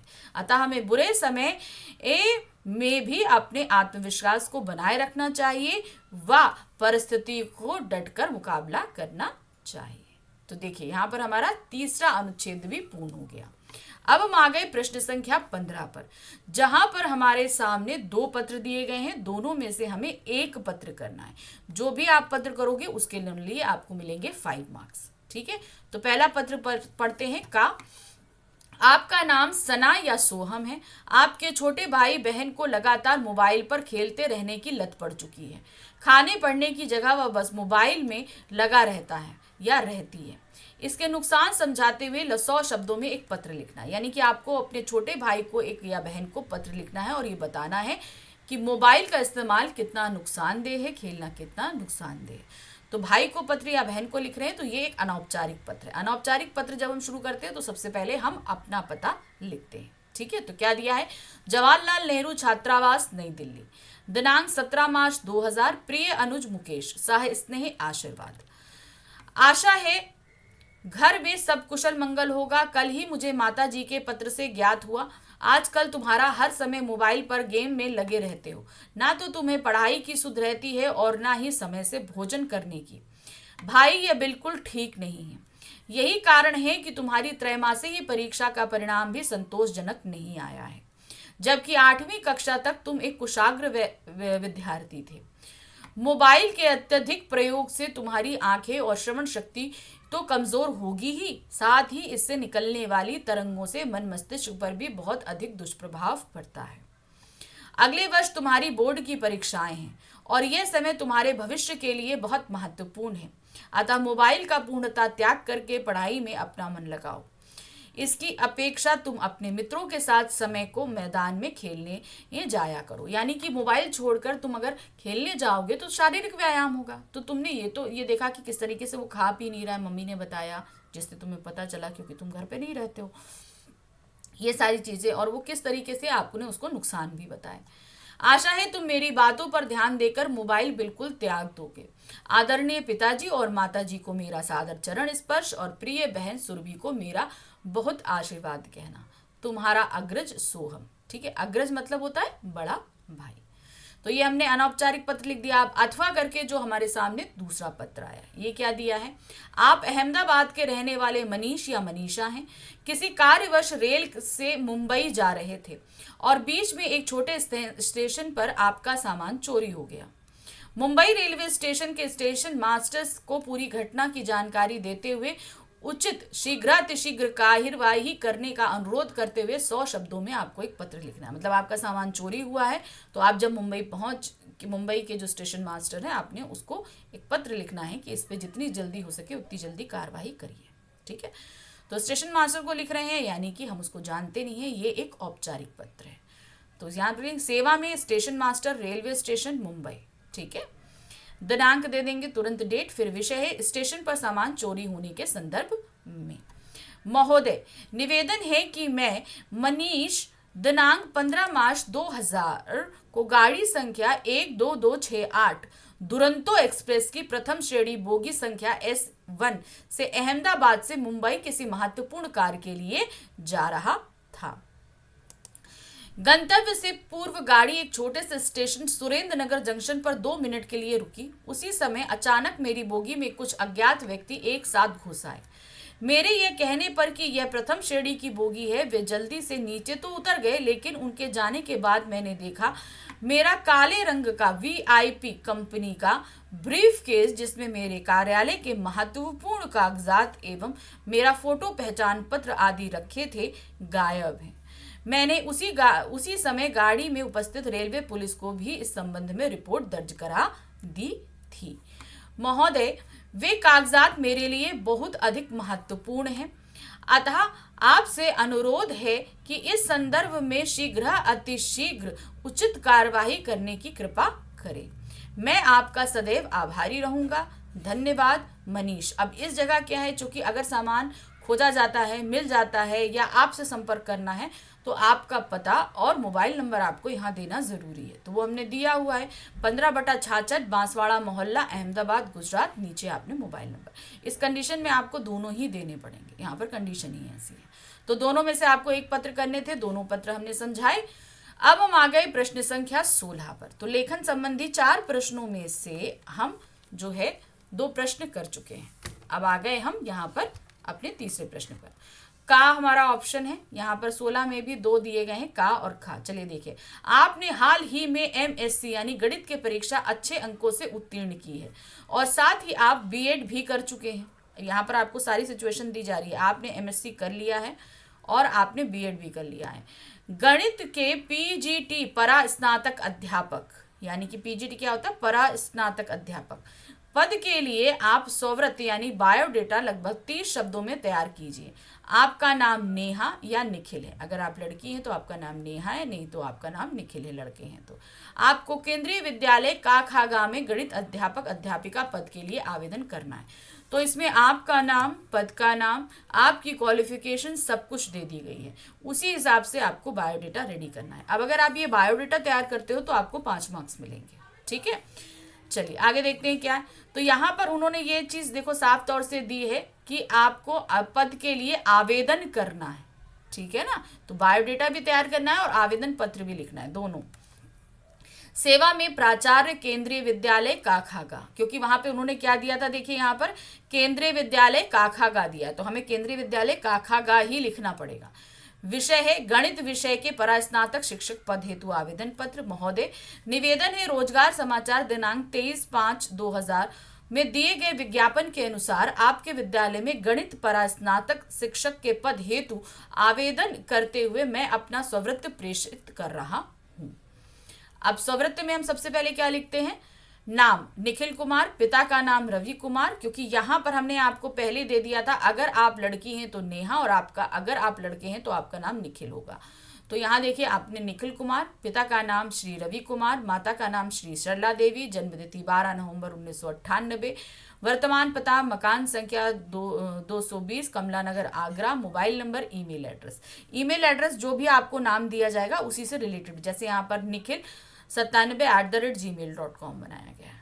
ठीक है, फिर उसके बाद शैक्षणिक योग्यता आती है। शैक्षणिक योग्यता में देखिए हम कहाँ से शुरू करेंगे, 10th से। उन्होंने बोला था आपने एमएससी कर लिया और प्लस बीएड भी कर लिया है, तो वो सारी चीज़ें आपको यहाँ पर ऐड करनी पड़ेंगी। देखिए यहाँ पर क्या है, तो जब भी हम कहते हैं शैक्षणिक योग्यता देते हैं 10th से शुरू करते हैं। हाँ, हमने 10वीं किया 2013 में सीबीएसई से, विषय रहे हिंदी, अंग्रेजी, गणित, विज्ञान, सामाजिक विज्ञान, जो हमने 79% में किया। फिर है 12वीं 2015 में सीबीएसई से किया, सब्जेक्ट रहे हिंदी, अंग्रेजी, गणित, भौतिक विज्ञान, रसायन विज्ञान, जो आपके 91% रहे। स्नातक यानी कि ग्रेजुएशन 2018 में आगरा विश्वविद्यालय, भौतिक विज्ञान, रसायन विज्ञान और गणित से, जो आपके 86% रहे। बीएड आपने इसके बाद किया 2020 में, आगरा विश्वविद्यालय से गणित रहा आपका विषय और आपका रहा 79% 4%। परास्नातक यानी कि पोस्ट ग्रेजुएशन जो आपने करा एमएससी 2022 में आगरा विश्वविद्यालय गणित, जहां आपके 86% मार्क्स रहे। तो यहाँ पर आपको 2 क्वालिफिकेशन ऑलरेडी दी थी जो आपको मेंशन करनी थी, एक तो परास्नातक था एमएससी और दूसरा था आपका बीएड। ये दोनों हमने ऐड किए। और इससे पहले पहली चीज़ें, भाई एमएससी तो आप तभी करोगे, पोस्ट ग्रेजुएशन तब करोगे ना जब आपने ग्रेजुएशन किया होगा, तो इसलिए ग्रेजुएशन मेंशन करनी पड़ती है। ठीक, नेक्स्ट आते हैं अन्य योग्यताएं। कंप्यूटर में 6 वर्षीय डिप्लोमा है, 1 वर्षीय डिप्लोमा है, हिंदी अंग्रेजी में दक्षता है, खेल कूद एवं योग की राज्य स्तरीय प्रतियोगिताओं में रजत पदक प्राप्त किया है। अभिरुचि है शिक्षण में नवाचार एवं आधुनिक तकनीकों का प्रयोग। आशा है आप मुझे साक्षात्कार हेतु अवश्य अवसर प्रदान करने की कृपा करेंगे। साथ धन्यवाद, भवदीय निखिल कुमार, हस्ताक्षर, तिथि, स्थान। तो इस तरीके से हमने एक आवेदन के साथ साथ बायोडेटा भी सिलेक्ट कर दिया।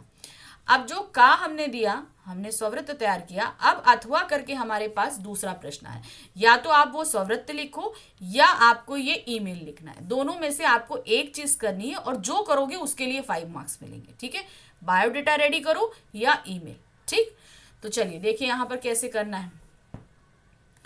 आपके घर मेहमान आने वाले हैं तो आपने तुरंत तुरंत फूल नामक वेबसाइट से कुछ खाने पीने की वस्तुएं मंगवाई।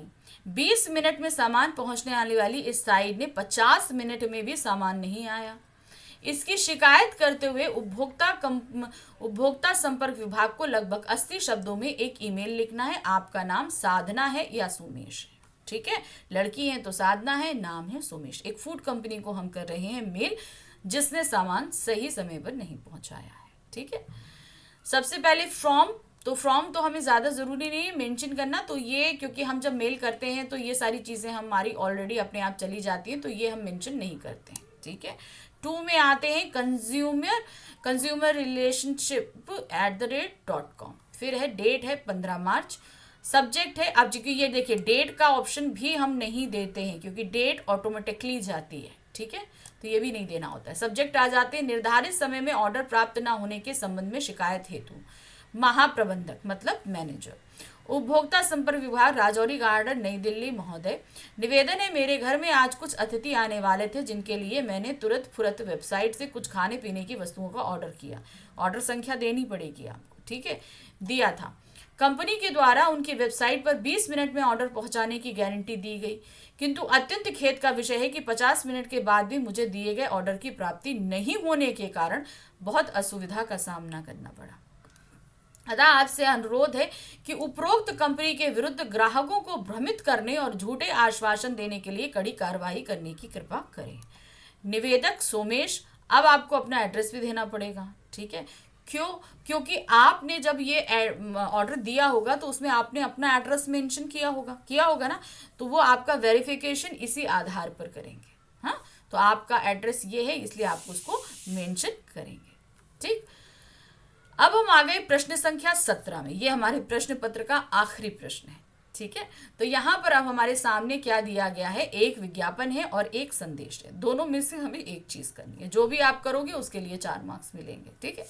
तो काम में हमारे पास दिया गया है एक विज्ञापन। जल प्रदूषण की भयावहता के प्रति सबको सचेत करने वाला एक जनहितकारी विज्ञापन 60 शब्दों में लिखिए। विज्ञापन देखिए कि आपको बताना जल प्रदूषण की भयावहता से सबको अवगत कराना है।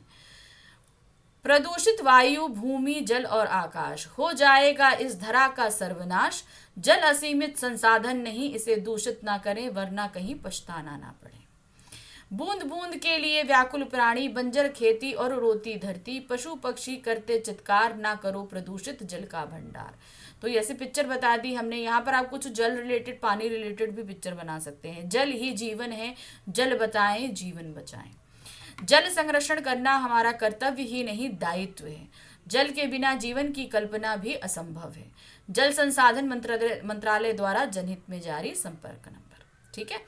तो जाहिर सी बात है जब जागरूकता होगा तो जिस चीज की जागरूकता होगी उस विभाग के द्वारा ही इसे इशू किया जाता है, आपको ये ध्यान रखना, ठीक। खा करके अब हमारे पास एक संदेश आया है। संदेश जैसे कि आप देख रहे हो एक बधाई संदेश है, पढ़ते हैं इसको।